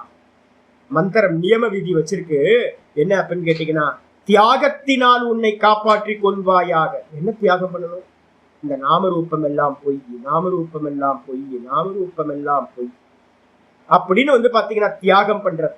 மனசுல வந்து பாத்தீங்கன்னா நமக்கு எல்லாத்துக்கும் சத்தியத்துவ புத்தி கொடுத்து வச்சிருக்கோமே, இதெல்லாம் சத்தியம் சத்தியம்னு நினைச்சுட்டு இருக்கோம். அப்ப நம்ம மனசுக்குள்ளார மெதுவா மெதுவா என்ன பண்ணணும், சொப்பன மாதிரி தான் இது. இங்க இருந்து சொப்பனத்துக்கு போனா இது பொய்யாயிடுது, சொப்பனத்துல இருந்து இங்க வந்தா சொப்பனம் பொய்யா போயிடுது. டீப் ஸ்லீப்புக்கு போயிட்டீங்கன்னா சொப்பனமும் பொய், ஜாகிரதமும் பொய். அப்ப இந்த ரெண்டுமே வந்து பாத்தீங்கன்னா டீப் ஸ்லீப்ல இல்ல. அப்ப வந்து பாத்தீங்கன்னா வாஸ்தவத்துல எது அப்படின்னு கேட்டீங்கன்னா, 3 காலத்திலையும் இருக்கிற நான் மட்டும் சத்தியம், நானுக்கு மேல இருக்கிறது எல்லாம் வந்து பாத்தீங்கன்னா வந்து போறது பொய் அப்படின்னு எல்லாத்திலையும் வந்து நம்ம முக்கியத்துவம் பிரதான தன்மை கொடுத்துருந்தோம்ல, சத்தியம் சத்தியம்னு. இதுல எல்லாத்திலையும் புத்திய மெதுவா என்ன பண்ணணும், இது பொய் இது பொய் இது பொய்னு தியாகம் பண்ணணும். இந்த தியாகத்தினால வந்து பாத்தீங்கன்னா எதை ரட்சிக்கலாம் அப்படின்னா, உன்னை காப்பாற்றிக்கொள், உன்னுடைய ஆத்மாவை காப்பாற்றி. அப்ப நம்ம ஆத்மாவை காப்பாத்திக்கணும் அப்படின்னா, நானை வந்து பாத்தீங்கன்னா ரட்சிக்கணும் அப்படின்னு ஆசைப்பட்டோம் அப்படின்னா, நான் பொழைச்சு கிடக்கணும்னு ஆசைப்பட்டீங்கன்னா தியாகத்தை பண்ணணும். இது எல்லாம் போய் ஒரே ஒரு தத்துவம், நான் மட்டும்தான் சத்தியம். இத பண்ணு. அதுக்கு என்ன பண்ணணும், மாகிருதக கஸ்ய ஸ்வித்தனம். ஈஷாவாசியத்துல 2வது லைன், முதல் மந்திரம், மாகிருதக கஸ்ய ஸ்வித்தனம். நேற்று ஒருத்தர் கேட்டார், சாமி கம்பெனி நல்ல ப்ராஃபிட் வந்திருக்கு சாமி, ஏதாவது பண்ணணும், என்ன சாமி பண்ணலாம், எனக்கு தெரியாது. ஏன் சாமி, எங்களோட ஜீவன் அயாச்சித்த ஜீவன், எனக்கு எந்த ஆப்ளிகேஷனும் இல்லை, நீங்க பண்றதா இருந்தா உங்களுக்கு என்ன தோணுதோ அதை பண்ணுங்க. இதே வந்து பாத்தீங்கன்னா கொஞ்சம் வேதாந்தம் படிக்காத ஆளா, கொஞ்சம் அறிவு இல்லாத ஆளா இருந்தா உடனே எனக்கு கொடுத்துருங்க பணத்தை, நான் தான் பண்ணிக்கிறேன் அப்படின்னு நம்ம சொல்லியிருக்கோம். புத்தி வந்ததுனால சாஸ்திரம் சொல்லுது என்னன்னு கேட்டீங்கன்னா, யாருடைய தனத்திற்கும் ஆசை கொள்ளாதே, அவங்கவுங்க தனம் அவங்கவுங்கள்ட்டே இருக்கட்டும், எந்த இதுவும் இல்லை. ஏன் அப்படின்னு கேட்டீங்கன்னா, மா கிருதக மந்திரம் சொல்லுது, நியம விதி சன்னியாசிக்கு, யாருடைய தனத்துக்கும் ஆசைப்படாதே. எக்ஸ்பெக்டேஷனே இருக்கக்கூடாது. இவங்க ஒரு 10 ரூபாய் எனக்கு கொடுத்துருவாங்களா, 5 லட்சம் கொடுத்துருவாங்களா, 10 லட்சம் கொடுத்துருவாங்களா அப்படின்னு வந்து பாத்தீங்கன்னா எந்த ஒரு நயா பைசால கூட வந்து பாத்தீங்கன்னா இன்னொருத்தரோட தனத்து மேல எக்ஸ்பெக்டேஷன் இருக்கவே கூடாது. சன்னியாசிக்கு சொல்லுது, ஞான நிஷ்டையை அடையணும் அப்படின்னு நினைக்கிறவனுக்கு எந்த ஒரு எதிர்பார்ப்பும் இருக்கக்கூடாது. ஏன் அப்படின்னா எல்லாம் போய் நான் வந்து பாத்தீங்க அப்படின்னா சொப்பனத்துல வந்து பாத்தீங்கன்னா பெரிய ஒரு கோட்டீஸ்வரனா இருந்தேன். காலையில இருந்து பார்த்தா ஒண்ணுமே இல்லை. இங்க பெரிய கோட்டீஸ்வரனா இருக்கேன். அதாவது ஜனக மகாராஜா கேட்கிறாருல, ஜனக மகாராஜா அவதூத இதுல வந்து பாத்தீங்க அப்படின்னா நம்ம இது இவர்கிட்ட கேட்கிற அஷ்டாவக்ர கீதையில வந்து பாத்தீங்கன்னா கேட்கிற அஷ்டாவக்ரத்தை நான் வந்து பாத்தீங்கன்னா ராஜா சக்கரவர்த்தி ஜனகர் மாதிரி ஒரு பெரிய ராஜா இருக்க முடியுமா என்ன? மொத்த பாரதமும் வந்து பாத்தீங்கன்னா அவருக்கு கீழே இருந்துச்சு. அவர் வந்து பாத்தீங்கன்னா சொப்பனத்துல வந்து பாத்தீங்கன்னா பிச்சை எடுத்துக்கிட்டு இருக்காரு. பெரிய பெரிய டிஸ்டர்ப் ஆகும்ல. காலையில எழுந்திரிச்சு பார்த்தா ஐயோ நான் பிச்சைக்காரனா சொப்பனத்துல இருந்தனே அப்படின்னு. டெய்லி சொப்பனம் வந்து பாத்தீங்கன்னா பிச்சைக்கார சொப்பனமாவே வந்துகிட்டு இருக்கு. என்னடா இது, நம்ம ராஜாவா இருக்கும், இங்க வந்து பாத்தீங்கன்னா சொப்பனத்துல பிச்சைக்காரன் ஆயிட்டமே அப்படின்னு வந்து பாத்தீங்கன்னா பெரிய ஆட்கள் எல்லாம் வித்வான்கள் எல்லாம் கூப்பிட்டு கேட்கிற இது என்ன, ஏன் ஏன் ஏன் அப்படின்னு. எல்லாரும் என்ன பண்றாங்க அப்படின்னு கேட்டீங்கன்னா சொப்பனத்தை போய் டீட்டெயிலா அதுக்கு என்ன காரணம்லாம் யோசிக்கிறாங்க. நான் பார்த்தேன், நான் யூடியூப்ல வந்து பாத்தீங்கன்னா யாரெல்லாம் சொப்பனத்தை பத்தி பேசுறாங்க, எல்லாம் ஜோசியர்கள்லாம் வந்து பாத்தீங்கன்னா பெரிய பெரிய வித்வானா உட்கார்ந்துக்கிட்டு பட்டையெல்லாம் போட்டுக்கிட்டு நல்லா வந்து பாத்தீங்கன்னா உட்காந்துட்டு எல்லாம் மீனிங் பண்றாங்க. அதுக்கு வந்து பாத்தீங்கன்னா சொப்பனத்துக்கு பல தாற்பயங்களும் ஒவ்வொருத்தரும் சொல்றாங்க. நான் கேட்டேன், அடப்பாய் மனுஷனுங்களா, சொப்பனத்தை எவனா ஒருத்தன் பொய்ன்னு சொல்லுவானா அப்படின்னு பார்த்தா எந்த வித்வானும் சொப்பனத்தை பொய்ன்னு சொல்ல மாட்டேன்றாங்க. நேற்று ஒரு அம்மா வந்து என்கிட்ட கேட்குது, சாமி என் கனவுல வந்து பாத்தீங்கன்னா ஒரு 10-15 சன்னியாசிகள் வந்தாங்க சாமி, ஏதாவது தோஷமா சாமி அப்படின்னு. சொப்பனத்துல 10-15 சன்னியாசி வந்தாங்கன்னா ஏன் அப்படின்னா டெய்லி 10-15 பேர் வந்து பாத்தீங்கன்னா அவங்க நூற்றுக்கணக்கான சன்னியாசிகளை பார்த்துக்கிட்டு இருக்காங்க. அந்த பார்த்தது வந்து பாத்தீங்கன்னா சொப்பனத்துல வருது. அப்போ அதுக்கு ஒரு கவலை வந்து ஐயோ என்ன ஆக போதோ ஏதோ ஆக போதோ, சன்னியாசிகள் வந்துட்டாங்களே நம்மளை பிச்சை எடுக்க வச்சிருவாங்களோ அப்படின்னு பயம் அவங்களுக்கு. ஏதாவது ஆயிடுமோ, கெட்டது ஆயிடுமோ, நல்லது ஆயிடுமா அப்படின்னு. சொப்பனத்துக்கு மீனிங் இல்லப்பா, சொப்பனத்துக்கு மீனிங் இல்லை. ஆனா நீங்க யூடியூப் எடுத்து பாருங்க, எந்த ஒரு ஜோசியக்காரரும் பரிகார பூஜை பண்றதோ உங்களுக்கு அப்படி ஆயிடு போச்சா, அப்ப வந்து பாத்தீங்கன்னா குரு சரியில்லை போல இருக்கு, அதான் இண்டிகேட் பண்ணுது. அப்ப நீங்க என்ன பண்ணுங்க அப்படின்னா ஒரு சுண்டக்கடலை மாலையை கொண்டு போயிட்டு வியாழக்கிழமை போட்டீங்க அப்படின்னா இந்த தோஷம் போயிடும் அப்படின்னு சொல்லுவாங்க. அப்ப வந்து பைரவருக்கு ஏதாவது வந்து பாத்தீங்கன்னா புதன்கிழமை ஈவினிங்ல 4 to 6 பைரவருக்கு போய் வந்து பாத்தீங்கன்னா ஒரு அபிஷேகம் பண்ணிட்டு வாங்க, சரியாயிடும். அடப்பாய் மனுஷங்களா, என்னையா சொல்ல வரீங்க? இதே பிரச்சனை வந்து பாத்தீங்கன்னா யாருக்கு உண்டாயிருக்கு, ஜனக மகாராஜாவுக்கு உண்டாச்சு. ஐயோ என்னடா சொப்பனத்துல வந்து பிச்சைக்காரனா இருக்குமே, ஏதாவது தோஷம் வந்துருமா அப்படின்னு கேட்கும் போது விதவிதமான வித்வான்கள் வந்து விதவிதமா இதே மாதிரி ஜோசியர்கள் தான் வித்வான்கள் விதவிதமா சொல்லிட்டு போறாங்க. அதுக்கப்புறம் வந்து பாத்தீங்கன்னா இவருக்கு எதுலையுமே திருப்தி வரல. அப்ப வந்து பாத்தீங்கன்னா அஷ்டாவக்ரர் வந்து பாத்தீங்கன்னா உள்ள நுழையும் போதே அவர் வந்து பாத்தீங்கன்னா கோணல் மாணலா இருக்கார், 8 கோணலா இருக்கார் அஷ்டாவக்ரர். அவர் உள்ள நுழையும் போதே போப்பா கரப்பா மூச்சு மாதிரி இருக்கு போப்போ அப்படின்றாங்க. அவர் ஒரே ஒரு வார்த்தை சொல்றாரு, என்ன எக்ஸலண்டான வார்த்தை. ராஜா வந்து பாத்தீங்க அப்படின்னா மாமிசம் விற்கிறவனையும் லெதர் பிசினஸ் பண்றவனையும் வச்சிருக்காரு, சக்கிலியர்களை வச்சிருக்காரு அப்படின்னு திட்டுறாரு. யாரு சக்கிலியர்னு தப்பா யாரும் இருக்காதீங்க. இந்த லெதர் பிசினஸ் பண்றவங்க அந்த தோலை எடுத்து இது பண்ணி அதெல்லாம் மாட்டு தோலை எடுத்து அதை வந்து பாத்தீங்கன்னா காய வச்சு அதெல்லாம் பண்ற தொழில் வந்து பாத்தீங்கன்னா சக்கிலியர்கள்னு சொல்லுவாங்க. சக்கிலியர்கள் ஆமா, அது பஞ்சம வர்ணத்தோட வேலை அதெல்லாம். அப்போ அங்க அந்த அரசவையில இருக்கிறவங்க எல்லாருமே என்ன பண்ணிட்டு இருக்காங்க அப்படின்னா, என்ன வந்து பாத்தீங்கன்னா கருப்பா இருக்க அஷ்டாவக்ரர் வந்து கருப்பா இருப்பார். அப்ப கருப்பா இருக்கிறத வச்சுக்கிட்டு இந்த தோலை தானே எடை போடுறோம், வெள்ளை தோலா இல்ல வந்து பாத்தீங்கன்னா கோதுமை கலரா இல்ல வந்து கருப்பா அப்படின்னு. அப்ப அரசவையில இருக்கிறவனுங்க எல்லாருமே மந்திரிமார்கள் எல்லாமே தோலை பாக்குறவனுங்க, தோல் பிசினஸ் பண்றவனுங்க அப்படின்னு திட்டுறாரு. அதுக்கப்புறம் சொல்றாரு மாமிசத்தை பாக்குறவங்க அப்படின்னு திட்டுறாரு. எல்லாமே மாமிச வியாபாரம் பண்றவங்களா இருக்கானுங்க அப்படின்னு. உருவத்தை பார்த்து வந்து பாத்தீங்கன்னா எடை போடுறாங்க அப்படின்னு. அப்போ வந்து பாத்தீங்கன்னா அதுக்கப்புறம் உள்ள விட்டதுக்கு அப்புறம் அவர் உள்ள வர என்ன சொல்யூஷன் சொல்றார் அப்படின்னு கேட்டீங்கன்னா ஒரே ஒரு விஷயம் சொல்றார் அஷ்டாவக்ரர், நீ ராஜாவா ஜனகரா இருக்கிறதும் பொய், சொப்பனத்துல பிச்சைக்காரனா இருக்கிறதும் பொய், அப்போ எது உண்மை அப்படின்னு கேட்டீங்கன்னா அந்த நான் மட்டும்தான் உண்மை. ஒரு காலத்துல வந்து மேல ராஜான்றதும் கல்பித்தம், பிச்சைக்காரன்றதும் கல்பித்தம், நீ பிரம்மஸ்வரூபமா இருக்கிறது மட்டும்தான் சத்தியம் அப்படின்னு உபதேசம் பண்ற. அவருக்கு வந்து பாத்தீங்கன்னா ஜனக மகாராஜாக்கு வந்து பாத்தீங்கன்னா பூர்ண ஞானமானது உண்டாது. அப்ப அதேதான் வந்து பாத்தீங்க அப்படின்னா இந்த உலகத்துல எதையாவது ஆசைப்படலாமானா இது எல்லாம் பொய், இது எல்லாம் பொய். அப்ப என்ன அப்படின்னு கேட்டீங்கன்னா சொப்பனமும் பொய், ஜாகிரதமும் பொய், நான் மட்டும்தான் சத்தியம்.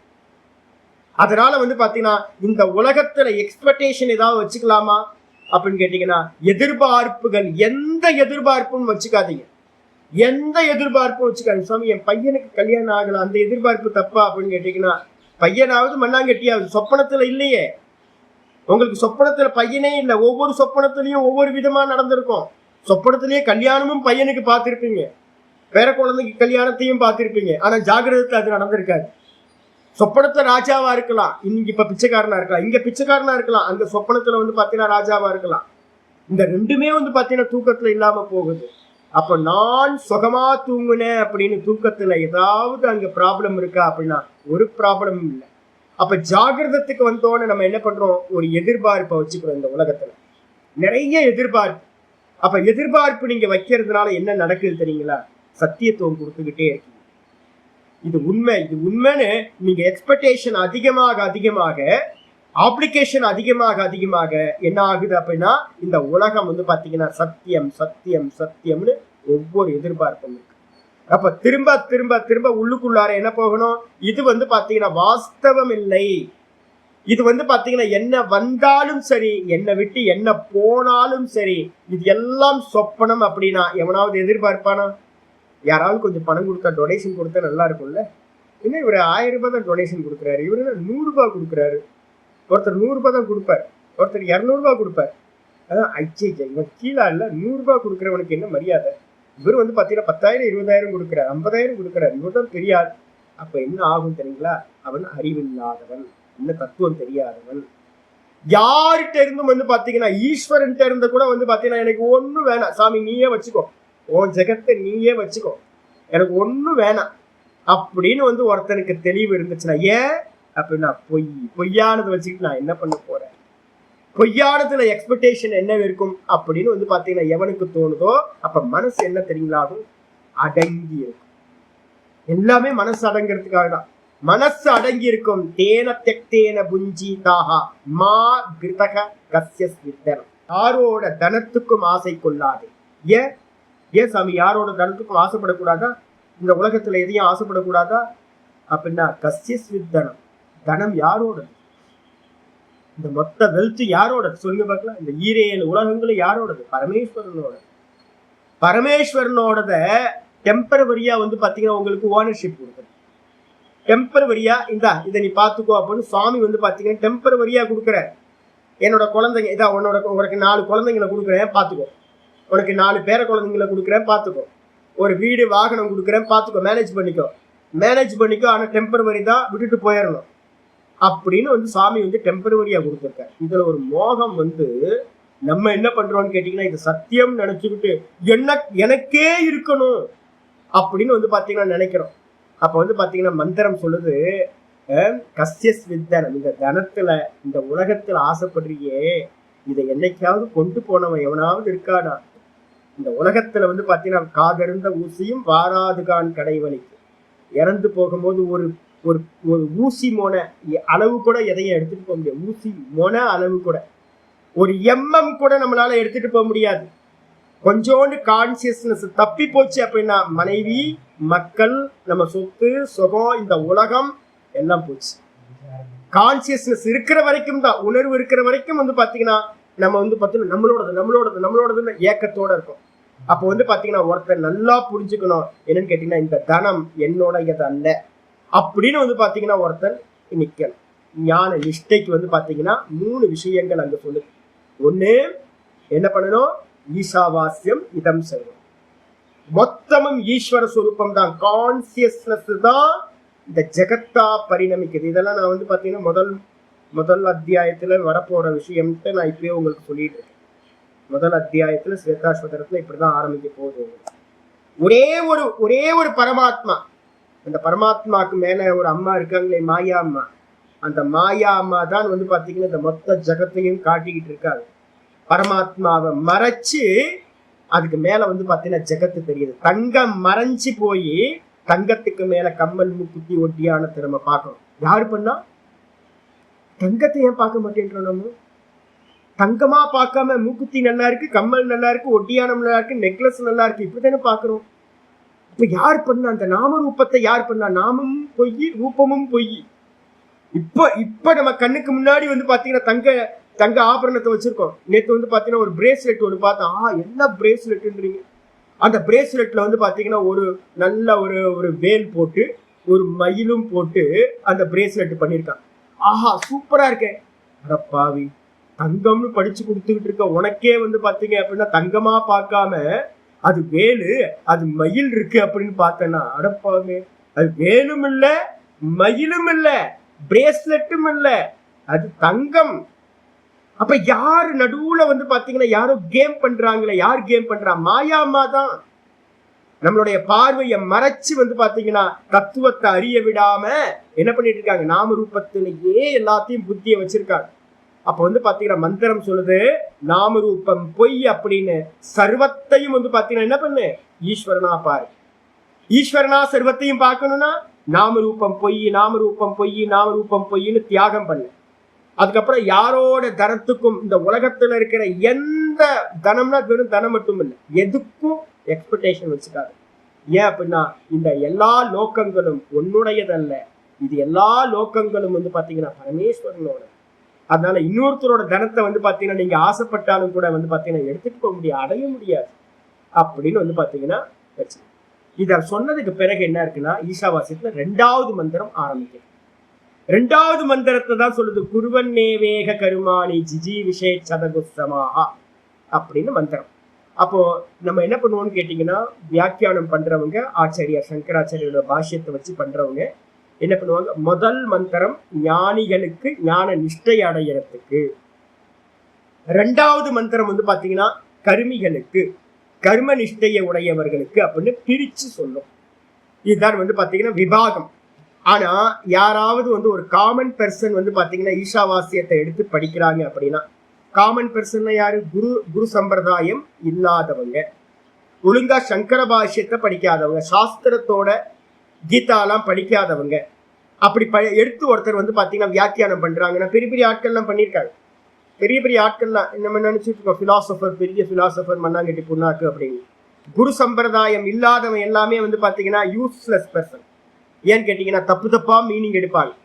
அப்ப அவங்க என்ன சொல்றாங்க அப்படின்னு கேட்டீங்கன்னா, முதல் மந்திரம் ஞானிக்கு, அவனுக்கு தான் 2வது மந்திரமும் என்ன பண்ணுது அப்படின்னு கேட்டீங்கன்னா, நீ சாகர காலம் மட்டும் வரைக்கும் வந்து பாத்தீங்கன்னா கர்மத்தை பண்ணிக்கிட்டே இரு அப்படின்னு இந்த ஞானிக்கே சொல்லுது அப்படின்னு அவங்க அர்த்தம் எடுக்கிறாங்க. அப்போ இங்க ஆச்சாரியார் சொல்றாரு வந்து பாத்தீங்கன்னா, குருவன்னேவே இதி ந அயம் கர்ம நியமஹ. இந்த முதல் ஆத்ம ஞானிக்கு வந்து பாத்தீங்கன்னா கர்மத்தை விதிக்க முடியுமா? ஞானியே, நீ என்ன பண்ணு? கர்மத்தையும் சாகர காலம் மட்டும் பண்ணு அப்படின்னு நியமம் பண்ண முடியுமா அப்படின்னா, நியமக கிந்து.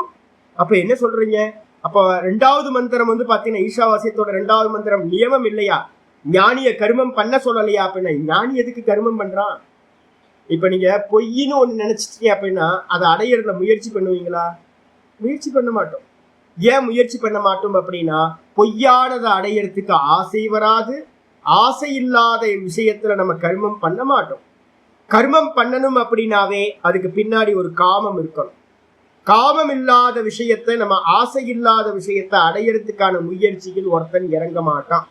அப்போ ஒரு ஞானி புருஷன் வந்து பாத்தீங்கன்னா இந்த ஜெகத் எல்லாம் பொய் பொய் பொய் பொய் பொய்ன்னு ஒரு சிந்தனை பண்ணிட்டு இருக்கான்னு வச்சுக்கோங்க.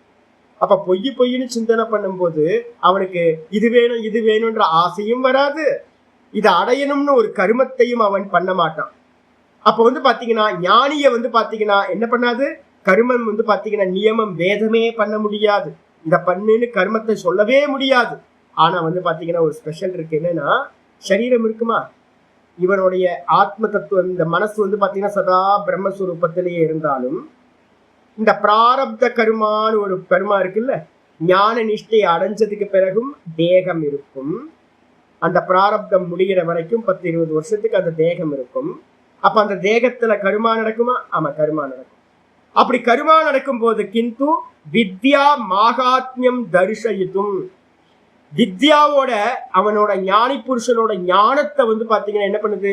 காட்டுவதற்காக, மகாத்மியத்தை காட்டுறதுக்காக தரிசயித்தும் யதா காமம் கர்ம அனுஷ்டானமேவ திரஷ்டவியம். உனக்கு எவ்வளவு காமம் இருக்கோ அது வரைக்கும் வந்து பாத்தீங்கன்னா கர்மத்தை செய்து கொள் அப்படின்னு வந்து பாத்தீங்கன்னா அங்க 2வது மந்திரம் சொல்லப்பட்டிருக்குன்னு அர்த்தம் எடுக்கணும். இது ஒரு பட்சம். வேதாந்தத்திலேயே வந்து பாத்தீங்கன்னா 2வது பட்சமா இதை என்ன பண்ணுவாங்க, எடுப்பாங்க. அதாவது வந்து பாத்தீங்கன்னா பிரம்மசூத்திரத்தில் நியமம் கொடுத்திருக்கு. ஞானி வந்து பாத்தீங்கன்னா இப்ப சங்கரர் இருந்தார். சங்கரர் வந்து பாத்தீங்கன்னா 32 வயசு வரைக்கும் தான் இருந்தார். இங்க எத்தனை வயசுல ஞானத்தை அடைஞ்சிருப்பாருன்னு நினைக்கிறீங்க? குருநாதர்கிட்ட போகும்போது வயசு வந்து பாத்தீங்கன்னா 12 வயசுலாம் போயிட்டார். 13-16 வயசுக்குள்ளார பாஷ்யங்கள் எல்லாத்தையும் பூர்த்தி பண்ணிட்டார். அவரோட பாஷ்யத்துல ஏதாவது ஒரு அஜ்ஞானம் இருக்குமா அப்படின்னு பாத்தீங்கன்னா ஒரு துளி கூட அஜ்ஞானம் வந்து பாத்தீங்கன்னா இருக்காது. 16 வயசுல பூரணம் பிரஸ்தானத்திரயத்துக்கு பாஷ்யம் பண்ணி பூர்ண ஞானியா இருந்தவர். அப்போ எத்தனை வயசுல அவர் ஞானத்தை அடைஞ்சிருக்கணும் அப்படின்னு கேட்டீங்கன்னா 12 வயசு 13 வயசுலயே ஞானம் பூர்த்தியா இருக்கும். அதுக்கப்புறம் கிரந்தங்கள் எல்லாத்தையும் எழுதிப்பார். அஜ்ஞானத்துல இருந்து எழுதியிருக்க மாட்டார், ஞானத்துல இருந்து எழுதியிருப்பார். அப்ப அந்த சின்ன வயசுல எழுதினவர் அதுக்கப்புறம் என்ன பண்ணார்? 4 முறை பாரதத்தை வந்து பாத்தீங்கன்னா சுத்தி வந்திருக்கார். 72 மதங்களை என்ன பண்ணியிருக்கார்? பராஜயம் பண்ணியிருக்கார், ஜெயிச்சிருக்கார்.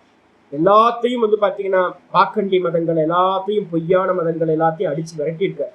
சனாதன தர்மத்துக்கு அவ்வளவு பண்ணியிருக்கார். 4 மடங்களை ஸ்தாபனம் பண்ணுவார். ஐயோ, 16 வயசு மிச்சம் இருக்கிற 16 வயசுல என்னெல்லாம் பண்ணியிருக்காருன்னு நினைக்கிறீங்க? அப்ப என்ன அர்த்தம்னு கேட்டீங்கன்னா அவ்வளவு கர்மா பண்ணாரே சுவாமி. ஏகப்பட்ட பேர் வந்து பாத்தீங்கன்னா ஹேங் பண்ணிக்கிட்டு தூக்குல மாட்டி செத்து போயிருப்பா. இவர் வந்து பாத்தீங்கன்னா ஜெயம் பண்ணியிருப்பார். ஜெயம் பண்ணா பழைய காலத்துல என்ன பண்ணுவாங்கன்னு கேட்டீங்கன்னா தோத்து போயிட்டா வந்து பாத்தீங்கன்னா நமக்கு தெரியும், தமிழ்நாட்டிலேயே வந்து பாத்தீங்கன்னா நிறைய சமண மதத்துல இருக்கிறவங்க சைவ மதத்தோட பெரியவங்களால கழுமரம் ஏறுறதுன்னு சொல்லுவாங்க. கூட்டமா வந்து பாத்தீங்கன்னா பெரியவங்க வந்து பாத்தீங்கன்னா ஜெயம் பண்ண மாத்திரத்துல நால்வர்கள் வந்து பாத்தீங்கன்னா வந்த சைவத்தை காப்பாற்றும் போது நிறைய பேர் வந்து பாத்தீங்கன்னா என்ன பண்ணிருக்காங்க, சமண மதத்துல இருந்தவங்க எல்லாம் தூக்கு போட்டு செத்து போனாங்க. அதே மாதிரி சங்கரர் ஜெயம் பண்ண மாத்திரத்துல பௌத்த மதத்துல இருக்கிறவங்களும் சமண மதத்துல இருக்கிறவங்களும் நிறைய பேர் வந்து பாத்தீங்கன்னா நூற்றுக்கணக்கான ஆயிரக்கணக்கான தூக்கு மாட்டி செத்து போயிருப்பாங்க. நிறைய பேர் இந்த தேசத்தை விட்டே வந்து பாத்தீங்கன்னா நேபாள் பக்கம் போயிருப்பாங்க.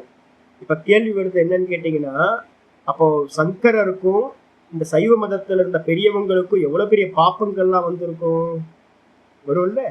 அப்ப வந்து பாத்தீங்கன்னா சுப்சாப்னு அவங்க உட்கார வேண்டியது என்ன, ஞானத்தை அடைஞ்சிட்டு. எதுக்காக சங்கரர் வந்து பாத்தீங்கன்னா ஊரா சுத்தினாரு? சங்கரர் எதுக்கு மடம் ஸ்தாபனம் பண்ணாரு? பெரியவங்க எல்லாம் எதுக்கு வந்து பாத்தீங்கன்னா கோயிலா சுத்தினாங்க? எல்லாத்தையும் ஜெயிச்சாங்க. எதுக்கு ஜெயிக்கணும் அப்படின்னு கேட்டீங்கன்னா, இதெல்லாம் வந்து பாத்தீங்கன்னா அந்த பிராரப்த கர்மா அப்படின்னு ஒண்ணு இருக்கு. ஈஸ்வரன் வந்து பாத்தீங்கன்னா அவங்களுக்குள்ளார ஒண்ணு தோன்றி ஒரு காரியத்தை பண்ண வைப்பார், இன்ஸ்ட்ருமெண்டா யூஸ் பண்ணிப்பார். சரி, அது மாதிரி கர்மம் பண்றதுல புண்ணியமும் பண்ணாங்க, பாப்பமும் நடந்திருக்கும்ல. நிறைய பேர் தூக்கு மாட்டி செத்து போறாங்க அப்படின்னா அது எவ்வளவு பெரிய பாப்பம். அதுக்கு காரணம் சங்கரர் தானே. அதுக்கு காரணம் வந்து பாத்தீங்கன்னா சைவ பெரியவர்கள் தானே சைவ மதத்துல. அப்படின்னா அவங்களுக்கு புண்ணியம் பாப்பம் ஏதாவது போகுமா அப்படின்னா ஒன்னும் போகாது சார். அப்ப என்ன அர்த்தம் கேட்டீங்கன்னா அங்க வித்யாவோட ஞானத்தோட மகாத்மியத்தை காட்டுறதுக்காக ஈஷாவாசியத்துல 2வது மந்திரம் சொல்லுது, அவங்க 100 வயசு வரைக்கும் யதா காமம், அவங்களுக்கு என்ன காமம் இருக்கும்? ஞானிகளுக்கு என்ன காமம் இருக்கும்? ஞானிகளுக்கு என்ன காமம் வரும்? சாதாரணமா எடுத்துங்க. இப்போ ஒருத்தர் ஞானத்தை அடைகிறாருன்னு வச்சுங்களேன். ஞானத்தை அடையறதுக்கு முன்னாடி நம்ம என்ன பண்ணிருப்போமோ அதுதானே காமத்துல வரும். இப்ப நான் யோசிக்கிறேன், எனக்கு என்ன வேணும் அப்படின்னு. எனக்கு என்ன நான் அனுபவிச்சிருக்கணும் அதை தான் நான் ஆசைப்பட முடியும். எனக்கு தெரிஞ்சதை தான் நான் ஆசைப்பட முடியும். நான் தெரிஞ்சதை தான் பண்ண முடியும். நான் மௌனமா இருக்கேன் அப்படின்னா என்ன பண்ணுவேன்னு நினைக்கிறீங்க? எனக்கு தெரிஞ்சது தான் நான் பண்ணுவேன். உட்காந்து ஓங்கார ஜபம் பண்ணுவேன், இல்லைன்னா டைப்பிங் பண்ணுவேன், வேதாந்தத்தை டைப்பிங் பண்ணுவேன். வேற ஏதாவது பண்ணுவீங்களா? பண்ண மாட்டேன். ஏன் அப்படின்னா நான் என்ன பண்ணிக்கிட்டு இருக்கணும், சும்மா உட்காரும் போதும் அதுதான் நடக்கும். நீண்ட கால அபியாசம் நம்ம என்ன பண்ணிக்கிட்டு இருக்கோமோ அதுதான் நடக்கும். அப்போ ஒருத்தர் ஞானி ஆகிறதுக்கு முன்னாடி என்ன பண்ணிருப்பார்? ஞானி ஆகிறதுக்கு முன்னாடி என்னெல்லாம் வந்து பாத்தீங்கன்னா பரமதங்களை கண்டனம் பண்ணாரோ அதே காரியத்தை வந்து பாத்தீங்கன்னா ஞானத்துக்கு பிறகும் அது தொடர்ந்து நடக்கும். அப்ப தொடர்ந்து நடந்தாலும் கூட வந்து பாத்தீங்கன்னா அதுக்கு பின்னாடி, ஞானத்துக்கு பின்னாடி இருக்கிற எந்த கர்மமும் ஞானியை என்ன பண்ணாது, பந்தப்படுத்தாது. ஏன் சுவாமி அப்படின்னு கேட்டீங்கன்னா, ஞானத்துக்கு முன்னாடி வரைக்கும் நான் பண்றேன் அப்படின்ற கர்த்திருவம் இருந்துச்சு. ஞானத்துக்கு பிறகு நான் எதையும் செய்யவில்லை, இது வந்து பாத்தீங்கன்னா பிரகிருதியோட காரியம், திரிகுணாத்மிகா மாயா பண்ணது, ஈஸ்வர வைபவம், எனக்கும் இதுக்கும் சம்பந்தம் இல்லை, நான் தேகம் இல்லை, நான் கர்த்தா இல்லை, நான் போக்தா இல்லை, நான் எந்த கர்மத்தையும் செய்யவில்லை அப்படின்னு அவங்க ஒதுங்கிப்பாங்க. அந்த சரீரத்துல யார் பண்ணுவா, ஈஸ்வரன் காரியம் பண்ணுவா. அப்ப புண்ணியம் பாப்பம் எதுவுமே அவர்களை என்ன பண்ணாது, பந்தப்படுத்தாது. இதுதான் வித்யாவோட மாகாத்மியம்னு பேர். இந்த மாகாத்மியத்தை வந்து பாத்தீங்கன்னா சொல்றதுக்காகத்தான் மந்திரம் சொல்லுது, அந்த சரீரத்துல என்ன கர்மம் இருக்கோ, என்ன ஆசை இருக்கோ அது நடக்கட்டும். என்ன ஆசை இருக்கும், ஒரு ஞானி புருஷர் என்ன பண்ணுவார், ஒரு கருணா இருக்கும். இந்த சொசைட்டி மேல வந்து பாத்தீங்கன்னா, இந்த உலகத்துக்கு மேல ஒரு பெரிய கருணா இருக்கும். இப்ப நமக்கே எனக்கு வருது என்ன அப்படின்னு கேட்டீங்கன்னா, இப்ப சிரவண மனனம் பண்றோம். இப்ப சிரவண மனனம் பண்ணும் போதே வந்து பாத்தீங்கன்னா, எனக்கு மூல காரணம் எல்லாத்தையும் பார்க்கும்போது தெரியுது, ஐயோ எல்லா ப்ராப்ளத்துக்கும் காரணம் அஜ்ஞானம். தன்னை தேகம்னு நினைக்கிறதுனால ஒவ்வொருத்தரும் கஷ்டப்பட்டுட்டு இருக்காங்க. இப்ப நான் உங்கள்ட்ட சொல்றேன்ல, உங்களுக்கு ஏதாவது கஷ்டம் வருது அப்படின்னா என்ன கஷ்டம் வரும்.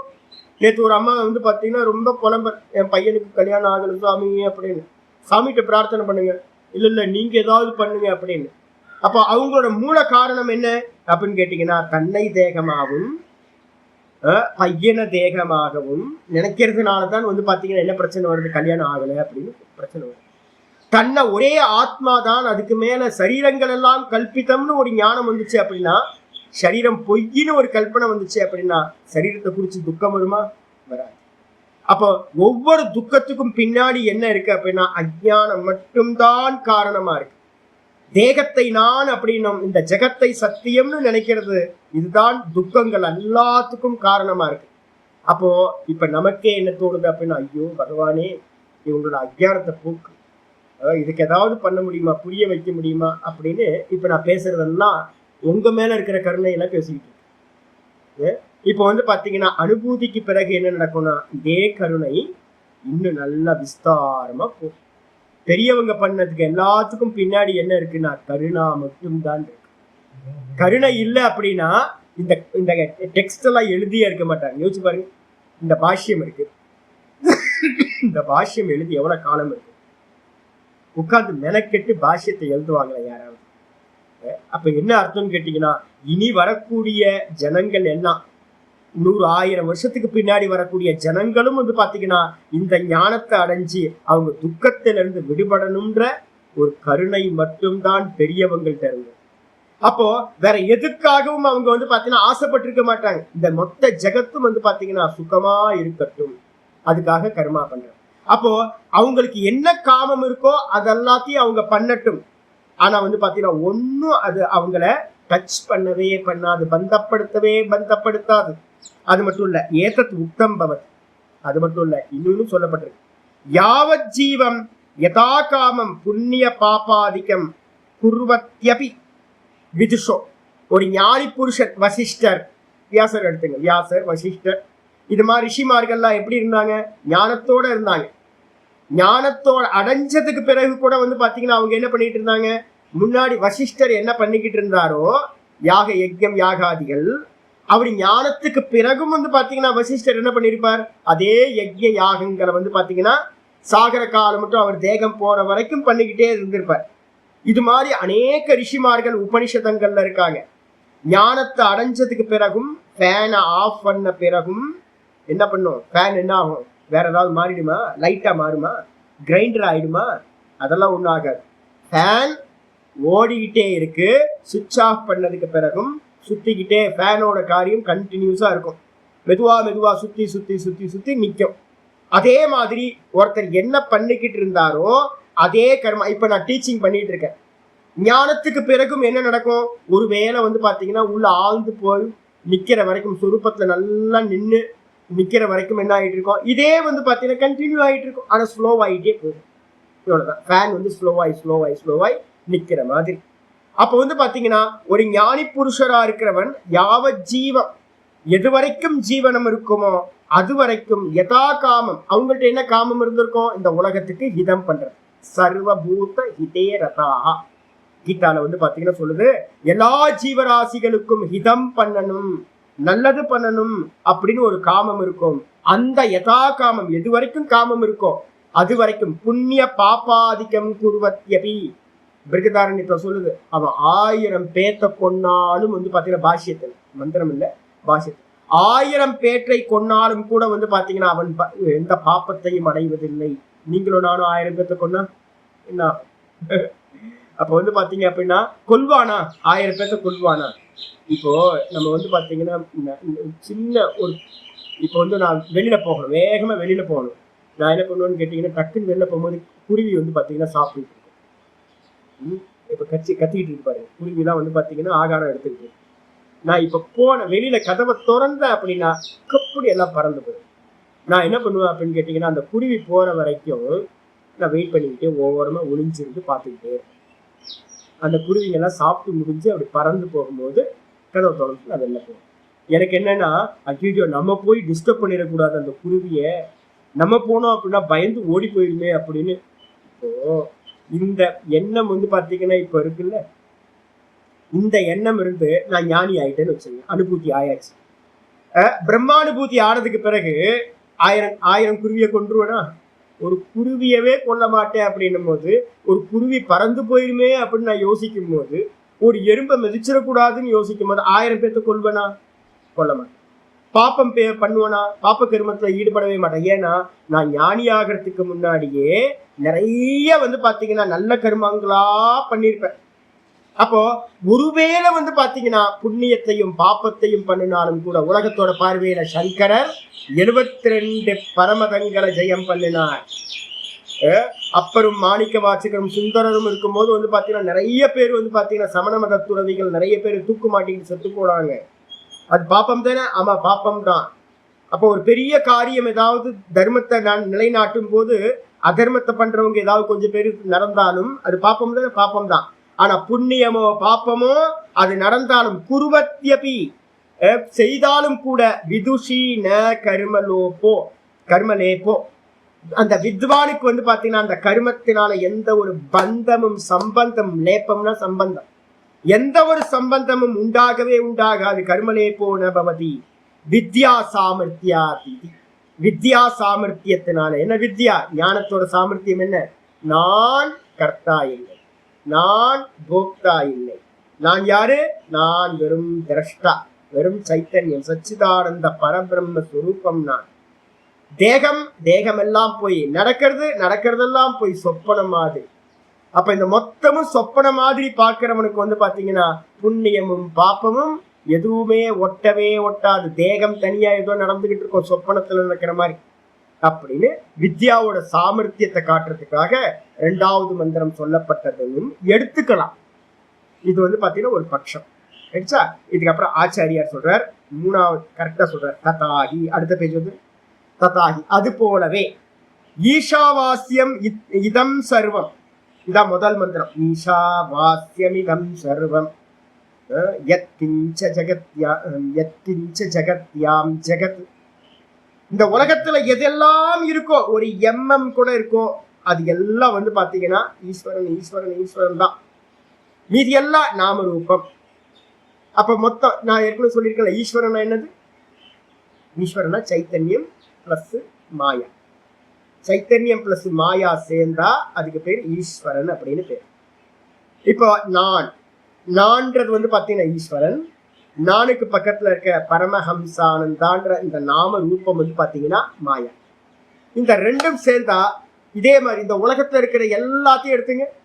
இது புஸ்தகம், இது அப்படின்றது பிரம்ம தத்துவம், புஸ்தகம்ன்ற நாம ரூபம் என்னது? மாயா தத்துவம்.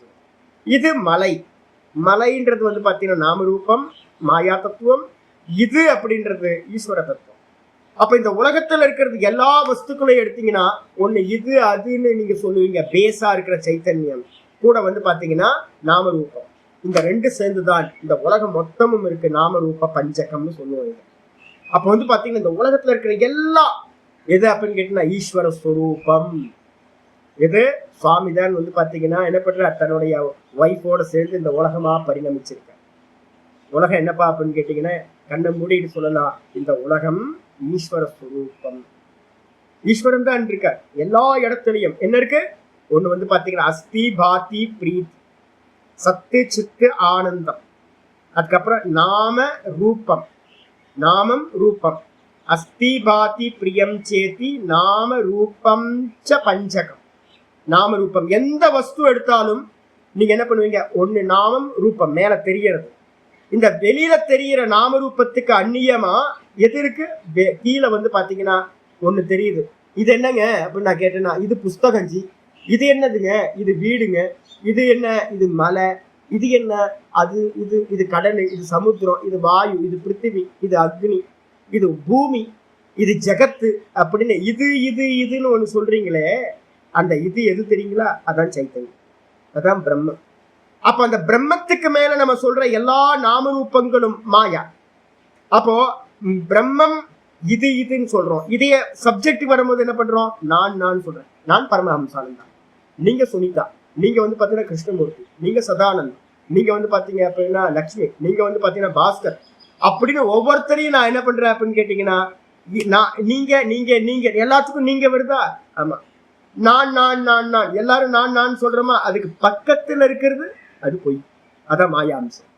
அப்ப நான் கேட்கிறேன், இந்த உலகத்துல இருக்கிறது சர்வமும் வந்து பாத்தீங்கன்னா ஒண்ணு மாயை நாமரூபம், கூட வந்து பாத்தீங்கன்னா சைத்தன்யம்.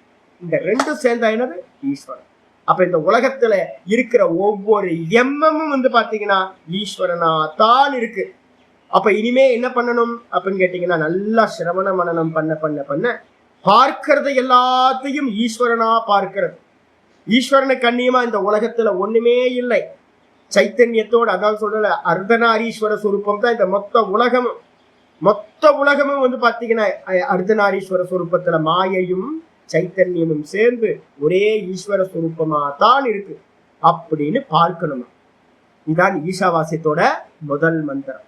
அப்ப வந்து பாத்தீங்கன்னா இத்தி ஆரம்பிய, இந்த விதமா ஆரம்பிச்சு தேன தியக்தேன புஞ்சீதாக, தியாகம் செய்வதன் மூலமாக உன்னை நீ காப்பாற்றிக்கொள். தியாகமா? என்ன தியாகம் பண்ணணும் சுவாமி அப்படின்னு கேட்டீங்கன்னா, மகா விரக்தர் ஆயிரலாமா சுவாமி? எல்லாத்தையும் விட்டுட்டு எதை விடுவீங்க? விட்டுட்டு எங்க போவீங்க? யஹா ஜீனாக யஹா மர்னாக எஸ்கே சிவா கஹான் ஜானா. ஒரு பாட்டு, நல்ல பழைய பாட்டு, ஹிந்தி பாட்டு இருக்கு. நீங்க எங்க ஓடி போக முடியாது சாமி, எங்க ஓடி போவீங்க? யஹான் ஜீனாக, இங்கதான் வாழ்ந்து ஆகணும். யஹா மர்னாக, இங்கதான் வந்து பாத்தீங்கன்னா செத்தும் போகணும். இஸ்கே சிவா கஹான் ஜானாக, இதை விட்டுட்டு வேற எங்க போக முடியும்? எங்க போக முடியாது. அப்ப எதை தியாகம் பண்றது? தேகத்தை தியாகம் பண்ண முடியுமா? சூசைட் பண்ணிக்கலாமா எல்லாம்?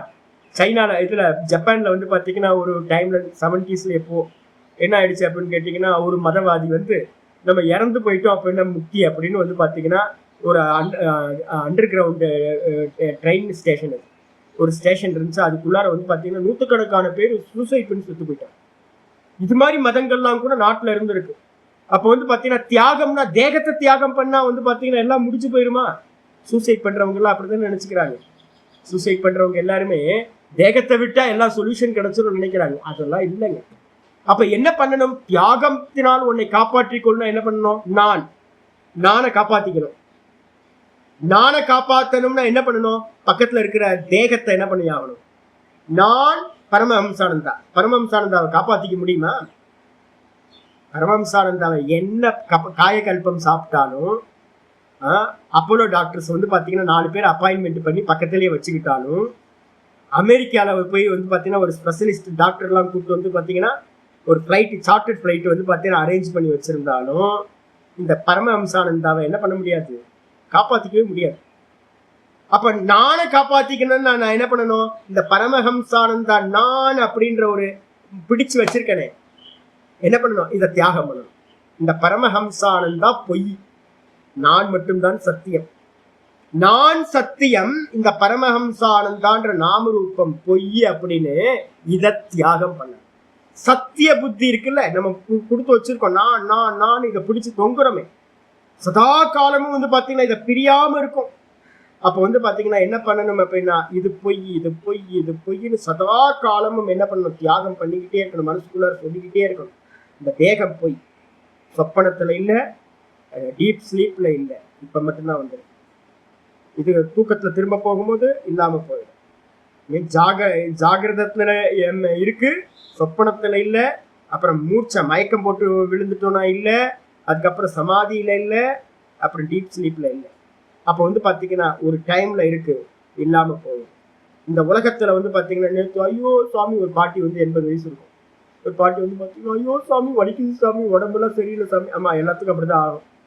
நீ டிக்கெட் வாங்கிட்டு போயிடுவேன், நானும் டிக்கெட் வாங்கிட்டு போயிடுவேன். அப்படியே பேடு பார்க்குறேன் அந்த அம்மா. எல்லாத்துக்கும் வந்து பாத்தீங்கன்னா கலவரம் ஆகுது.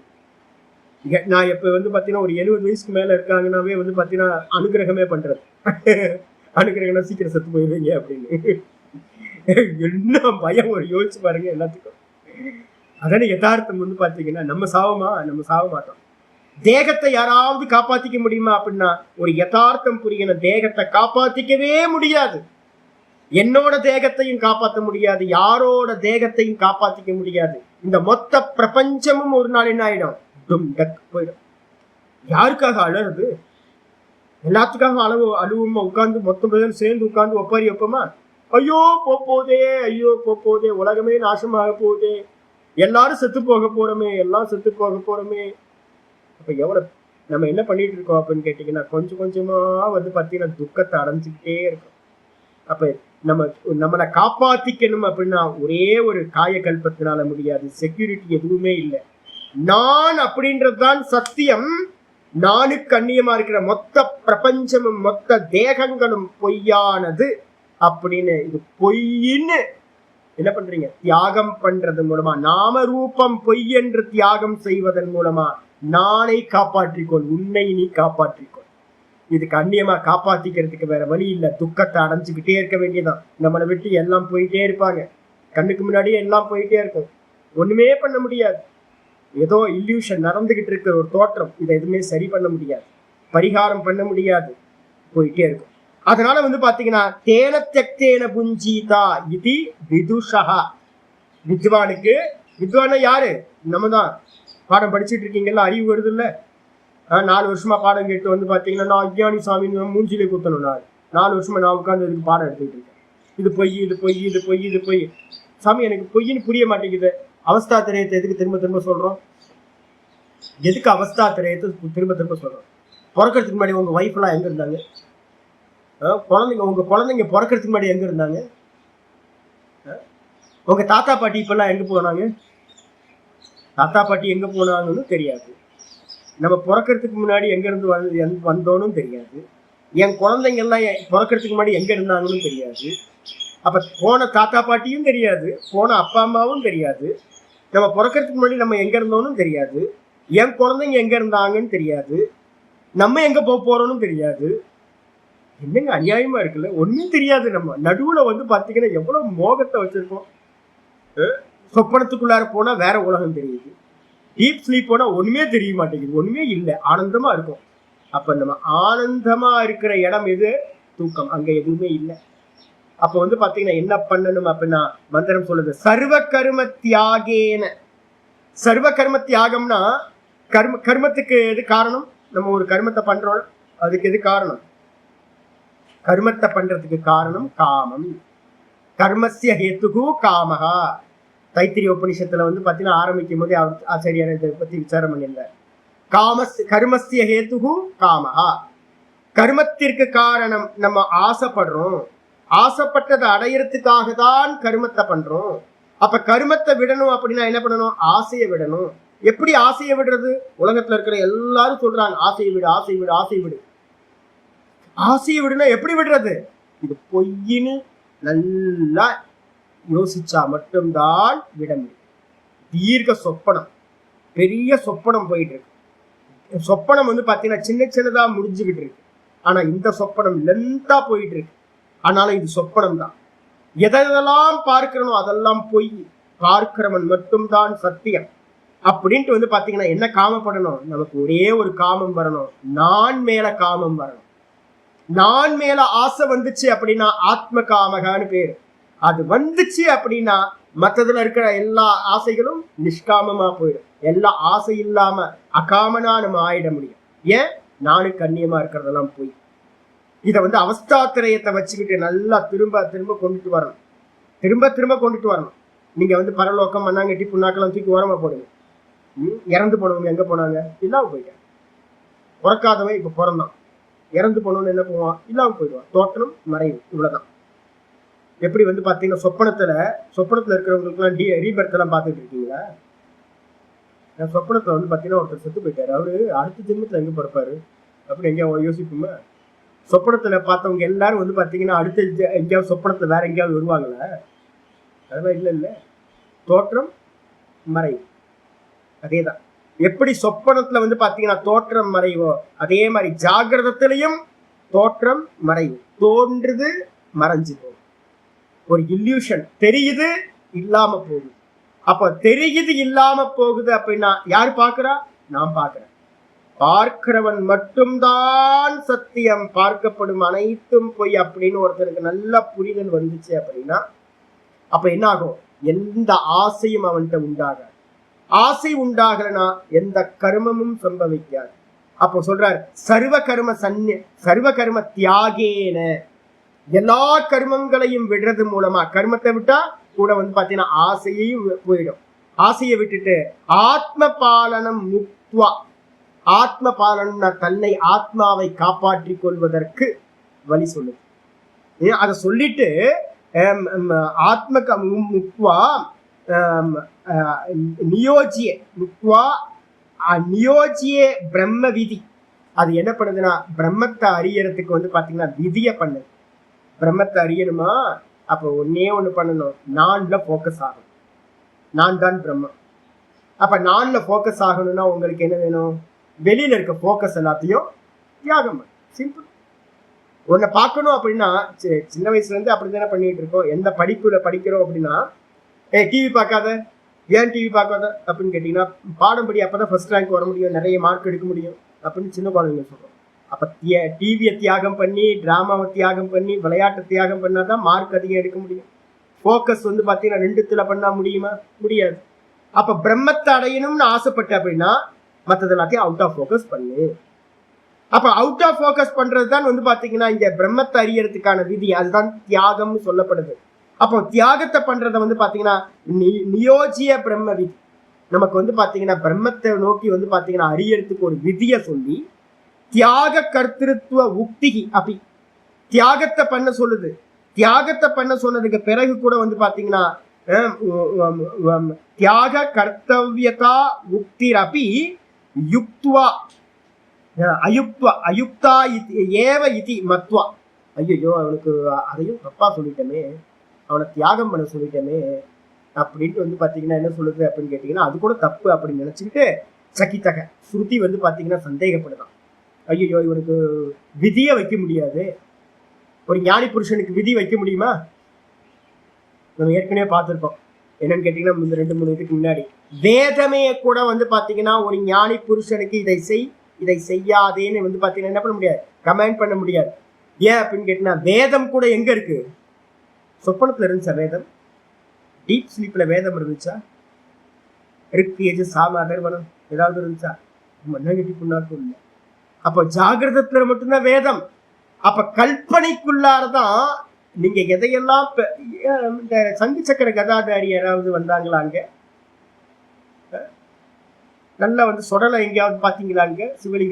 சிவலிங்கமா இங்க பூஜை பண்றீங்களே, நல்லா திரிசூலத்தை வச்சுக்கிட்டு கங்கையை பாத்தீங்கன்னா வச்சுக்கிட்டு ஒரு பிறையை வச்சுக்கிட்டு ஆஹா என்ன போஸ்ட் தூக்கத்துல இருந்துச்சு. அதாவது சிவனும் இல்லை, விஷ்ணுவும் இல்லை, ஒரு மண்ணாங்கட்டி புண்ணாக்கும் இல்லை.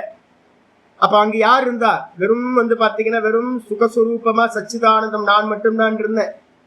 அப்ப பாத்தீங்கன்னா நம்ம என்னெல்லாம் நினைச்சிருக்கோமோ ஜாகிரதத்துல சொப்பனத்துல இது எதுவுமே வாஸ்தவம் இல்லை. அப்ப பாத்தீங்கன்னா வேதமும் வாஸ்தவம் இல்லை. நீ ஞானத்துக்கு பிறகு சிவ பூஜை பண்ணணும். சிவ பூஜையா விதிக்க முடியுமா? வேதம் விதிக்க முடியுமா? சிவ பூஜையை விட்டுறாத, ஈஸ்வர பூஜையை விட்டுறாத விதிக்க முடியுமா? அப்படின்னா எல்லாமே பாத்தீங்கன்னா நானும் அறிகிற வரைக்கும் தான். நானும் அறிஞ்ச பிறகு பாத்தீங்கன்னா அந்த ஞானி புருஷனுக்கு விதி வைக்கவே முடியாது. செய்யாதே என்பதெல்லாம் நம்ம மாதிரி அஜ்ஞானிகளுக்கு தான். ஞானம் வந்த பிறகு செய்யாதேன்னு சொல்ல முடியாது அப்படின்னு. ஐயோ இவனுக்கு வந்து பாத்தீங்கன்னா தியாகத்தை சொல்லிட்டோமே, தியாகம் பண்ணுன்னு, எந்த கர்மத்தையும் பண்ணாத, கர்மத்தை எல்லாத்தையும் தியாகம் பண்ணுன்னு சொல்லிட்டோமே, ஐயோ இது கூட தப்பாச்சு அப்படின்னு வேதம் வந்து பாத்தீங்கன்னா நினைச்சுதான், ஐயோ இவனுக்கு போய் விதியை சொல்லிட்டோமே தியாகம் பண்ணுன்னு, தியாகம் கூட தேவையில்லையே அப்படின்னு சந்தேகம் கொண்டதாக சகிதா சந்தேகம் கொண்டதாக வேதம் என்ன பண்ணுது அப்படின்னா விதுஷக தியாக கர்த்தவியதாம் அப்படி ந உக்தவான். அப்ப ஞானி புருஷர்களுக்கு வந்து பாத்தீங்கன்னா பிரம்மனிஷ்டர்களுக்கு சங்கரர், வியாசர், வசிஷ்டர், இது மாதிரி சதாசிவ பிரம்மேந்திரர், இது மாதிரி நிறைய பேர் இருந்தாங்க. சும்மா இருப்பா உட்கார்ந்துரு அப்படின்னு அவங்கள்ட்ட சொல்லல. அப்ப என்ன சொல்லுதுன்னா பிராரப்தம் அந்த தேகத்துல என்ன இருக்குமோ அதுபடி நடக்கும். ஃபேன் வந்து பாத்தீங்கன்னா சுவிட்ச் ஆஃப் பண்ணதுக்கு பிறகு ஃபேன் நின்னா என்ன, அது ஓடி நின்னா என்ன, நீங்க உங்க பார்வையில் என்ன பண்ணிட்டீங்க, ஃபேன் ஆஃப் பண்ணி பாப்பா, ஃபேன் ஆஃப் பண்ணிட்டு நீங்க பாட்டு போயிட்டே இருக்கீங்க. உங்க ரூம்ல இருந்து நீங்க போயிட்டீங்க, ஃபேன் சுத்திக்கிட்டே தான் இருக்கு, 2 நிமிஷம் சுத்திக்கிட்டு தான் அது நிக்குது. இப்போ உங்களுக்கு ஏதாவது ப்ராப்ளம் ஆச்சா? ஃபேன் ஆஃப் பண்ணிட்டீங்க அவ்வளவுதான். அதுக்கப்புறம் வந்து பார்த்தோம் உடனே இமீடியட்டா அது நிக்கணும்ன்ற அவசியம் இல்லவே இல்லை. அதே மாதிரி வந்து பாத்தீங்கன்னா ஒரு ஞானி புருஷன் வந்து பாத்தீங்கன்னா ஞானத்துக்கு பிறகு அவன் சரீரத்துல என்ன நடந்தாலும் அது வந்து பாத்தீங்கன்னா பொய் தான். பொய்யுக்குள்ளார வந்து பாத்தீங்கன்னா சொப்பன மாதிரி பொய், அதுல வந்து விதி வைக்க முடியாது அப்படின்னு என்ன பண்ணுது, ஞானி கருமத்தை பண்ணக்கூடாது அப்படின்னு விதியையும் ந உக்தவான் சொல்லவில்லை அப்படின்னு முடியும். இதோட இங்க இருக்கட்டும். அப்ப என்ன தெரியுது அப்படின்னு கேட்டீங்கன்னா ஒரே ஒரு விஷயம் நல்லா புரிஞ்சுக்கணும், ஞானம். ஆனா வந்து பாத்தீங்கன்னா என்ன பண்ணணும், ஒரே ஒரு காரியம் சொல்லுது, கர்மத்தினால நமக்கு மோட்சம், கர்மத்தினால மோட்சம். நம்ம கர்மம் பண்றது எல்லாம் பின்னாடி ஆசை இருக்கு. ஆசைக்கு பின்னாடி என்ன இருக்கு அப்படின்னா அஜ்ஞானம் இருக்கு. நான் இந்த உலகத்துல இருக்கிறத எதையாவது ஆசைப்படுறேன். ஏன் ஆசைப்படுறேன்? இது எல்லாம் சத்தியம் நினைக்கிறதுனால ஆசைப்படுறேன். அப்போ நல்ல புத்தி வந்தவன் என்ன பண்ணணும் அப்படின்னா ஒரே ஒரு காரியம் பண்ணுங்க, ஞானத்தை மட்டும் ஸ்வீகாரம் பண்ணுங்க. எது ஞானம்? ஜெகத் மித்யா பிரம்ம சத்தியம், ஜீவோ பிரம்மைவ நாபர, இதான் ஞானம். இந்த மொத்த ஜெகத்தும் தோற்ற மாத்திரம். என்னோட தேகத்திலிருந்து என்னை சுத்தி இருக்கிற எல்லா தேகங்களும் சினிமா மாதிரி பொய்யானது. ஆதார தத்துவம் ஸ்கிரீன் மாதிரி இந்த பிரம்மமா நான் மட்டும் தான் இருக்கேன். ஜீவோ பிரம்ம ஏவ, இந்த ஜீவன் தான், நான் தான் பிரம்மம். இதுக்கு அந்நியமா இருக்கிறது எல்லாம் பொய், நான் தான் அந்த பிரம்மமா இருக்கேன், பிரம்மத்துக்கு அந்நியமா நான் இல்லை. இந்த ஞானத்தை வந்து பாத்தீங்கன்னா ஸ்வீகாரம் பண்ணி நம்மளுடைய காமத்தை எல்லாத்தையும் போக்கணும். காமத்தை போக்கல அப்படின்னா கர்மத்தை நீங்க தவிர்க்கவே முடியாது. கர்மத்தை தவிர்க்கல அப்படின்னா புண்ணிய பாப்பம் வந்தே ஆகும். புண்ணிய பாப்பம் வந்துச்சு அப்படின்னா உங்களுக்கு ரீபர்த் வந்துகிட்டே. அப்ப அது என்ன பண்ணும், ஞானத்தையே சார்ந்து மெதுவா மெதுவா மெதுவா கர்மத்தை எல்லாத்தையும் நிஷ்காமமா பண்ணிக்க. ஆசையோட பண்ணினீங்க மாட்டிக்க. ஆசை இல்லாமல் எது நடக்குதோ நடக்கட்டும், எது நடந்தாலும் ஈஸ்வரனோட காரியம் அப்படின்னு எல்லாத்தையும் ஈஸ்வரன் மேல போட்டு இதான் பாப்போம். இதுக்கப்புறம் இருக்கிறது நம்ம நாளைக்கு பார்க்கலாம். ஓம் பூர்ணமத பூர்ணமிதம் பூர்ணாத் பூர்ணமுதச்யதே பூர்ணஸ்ய பூர்ணமாதாய பூர்ணமேவாவசிஷ்யதே. ஓம் சாந்தி சாந்தி சாந்தி. ஹரி ஓம் ஸ்ரீ குருப்யோ நமः. ஹரி ஓம். ஓம் காயேன வாச்சா மனசேந்திரியைர்வா புத்தியாத்மனா வா பிரகிருதிர்ஸ்வபாவாத் கரோமி யத் சகலம் பரஸ்மை நாராயணாயேதி சமர்ப்பயாமி. ஓம் தத்சத். இது பரபிரம்மார்ப்பணமஸ்து. இது இன்னைக்கு வந்தோன்னு 2 ஸ்லோகம் சொன்னோம்னு பார்த்தீங்களா? இப்போ வந்தோடனே 2 சிவ புராணம், சிவோத்தர புராணம் 2 ஸ்லோகம் பார்த்தோம். இந்த உலகத்துல வந்து ஞானிக்கு ஏதாவது செய்ய வேண்டியது இருக்கா அப்படின்னா எந்த காரியம் இல்லைன்னா அவனுக்கு என்ன தெரிஞ்சு போயிடும், பொய்யில். சில சரீரத்துல கசிய காரியம் ந வித்தியத்தை, முக்கியமானது. ஏதாவது ஞானி புருஷர்கள்ட்ட சங்கரர் மாதிரி ஈஸ்வரன் வந்து பாத்தீங்கன்னா சில இன்ஸ்ட்ருமெண்டா பயன்படுத்திப்பார். நம்ம பிரயத்தனம் இல்லாம நம்ம ஞானியோட சரீரத்தை இந்த ஈஸ்வரன் கையில எடுத்துக்கிட்டு அதை இன்ஸ்ட்ருமெண்டா இந்த ஜகத்துக்காக பயன்படுத்துவார். அதனால வந்து பாத்தீங்கன்னா வாஸ்தவத்துல ஞானிக்கு வந்து பாத்தீங்கன்னா எந்த ஒரு கர்மமும் இல்லை. ஏன்னா உள்ளுக்குள்ளாரையே சுகம் எடுக்க ஆரம்பிச்சோம். உள்ளேயே சுகம் எடுக்க எடுக்க எடுக்க வந்து பாத்தீங்கன்னா அவனுக்கு வந்து வெளியில கர்மம் நடக்கவே நடக்காது. யதார்த்தம் அதுதான். நாளைக்கு பாடத்துல அதை பார்ப்போம். ஆனா வந்து யாராவது சங்கரர் மாதிரி கர்மம் பண்றாங்களே அப்படின்னு யாராவது எடுத்தா ஞானிகள்கிட்ட சில பேர்கிட்ட கர்மம் தெரியும். அப்படி தெரிஞ்சதுன்னா என்ன அர்த்தம் அப்படின்னு கேட்டீங்கன்னா, அது அவருங்க பண்றதில்ல, அங்க வந்து ஆள் இருக்க மாட்டாங்க, ஈஸ்வரன் அந்த இடத்துல இருந்து பண்ணிக்கிட்டு இருக்காரு அப்படின்னு தெரிஞ்சு.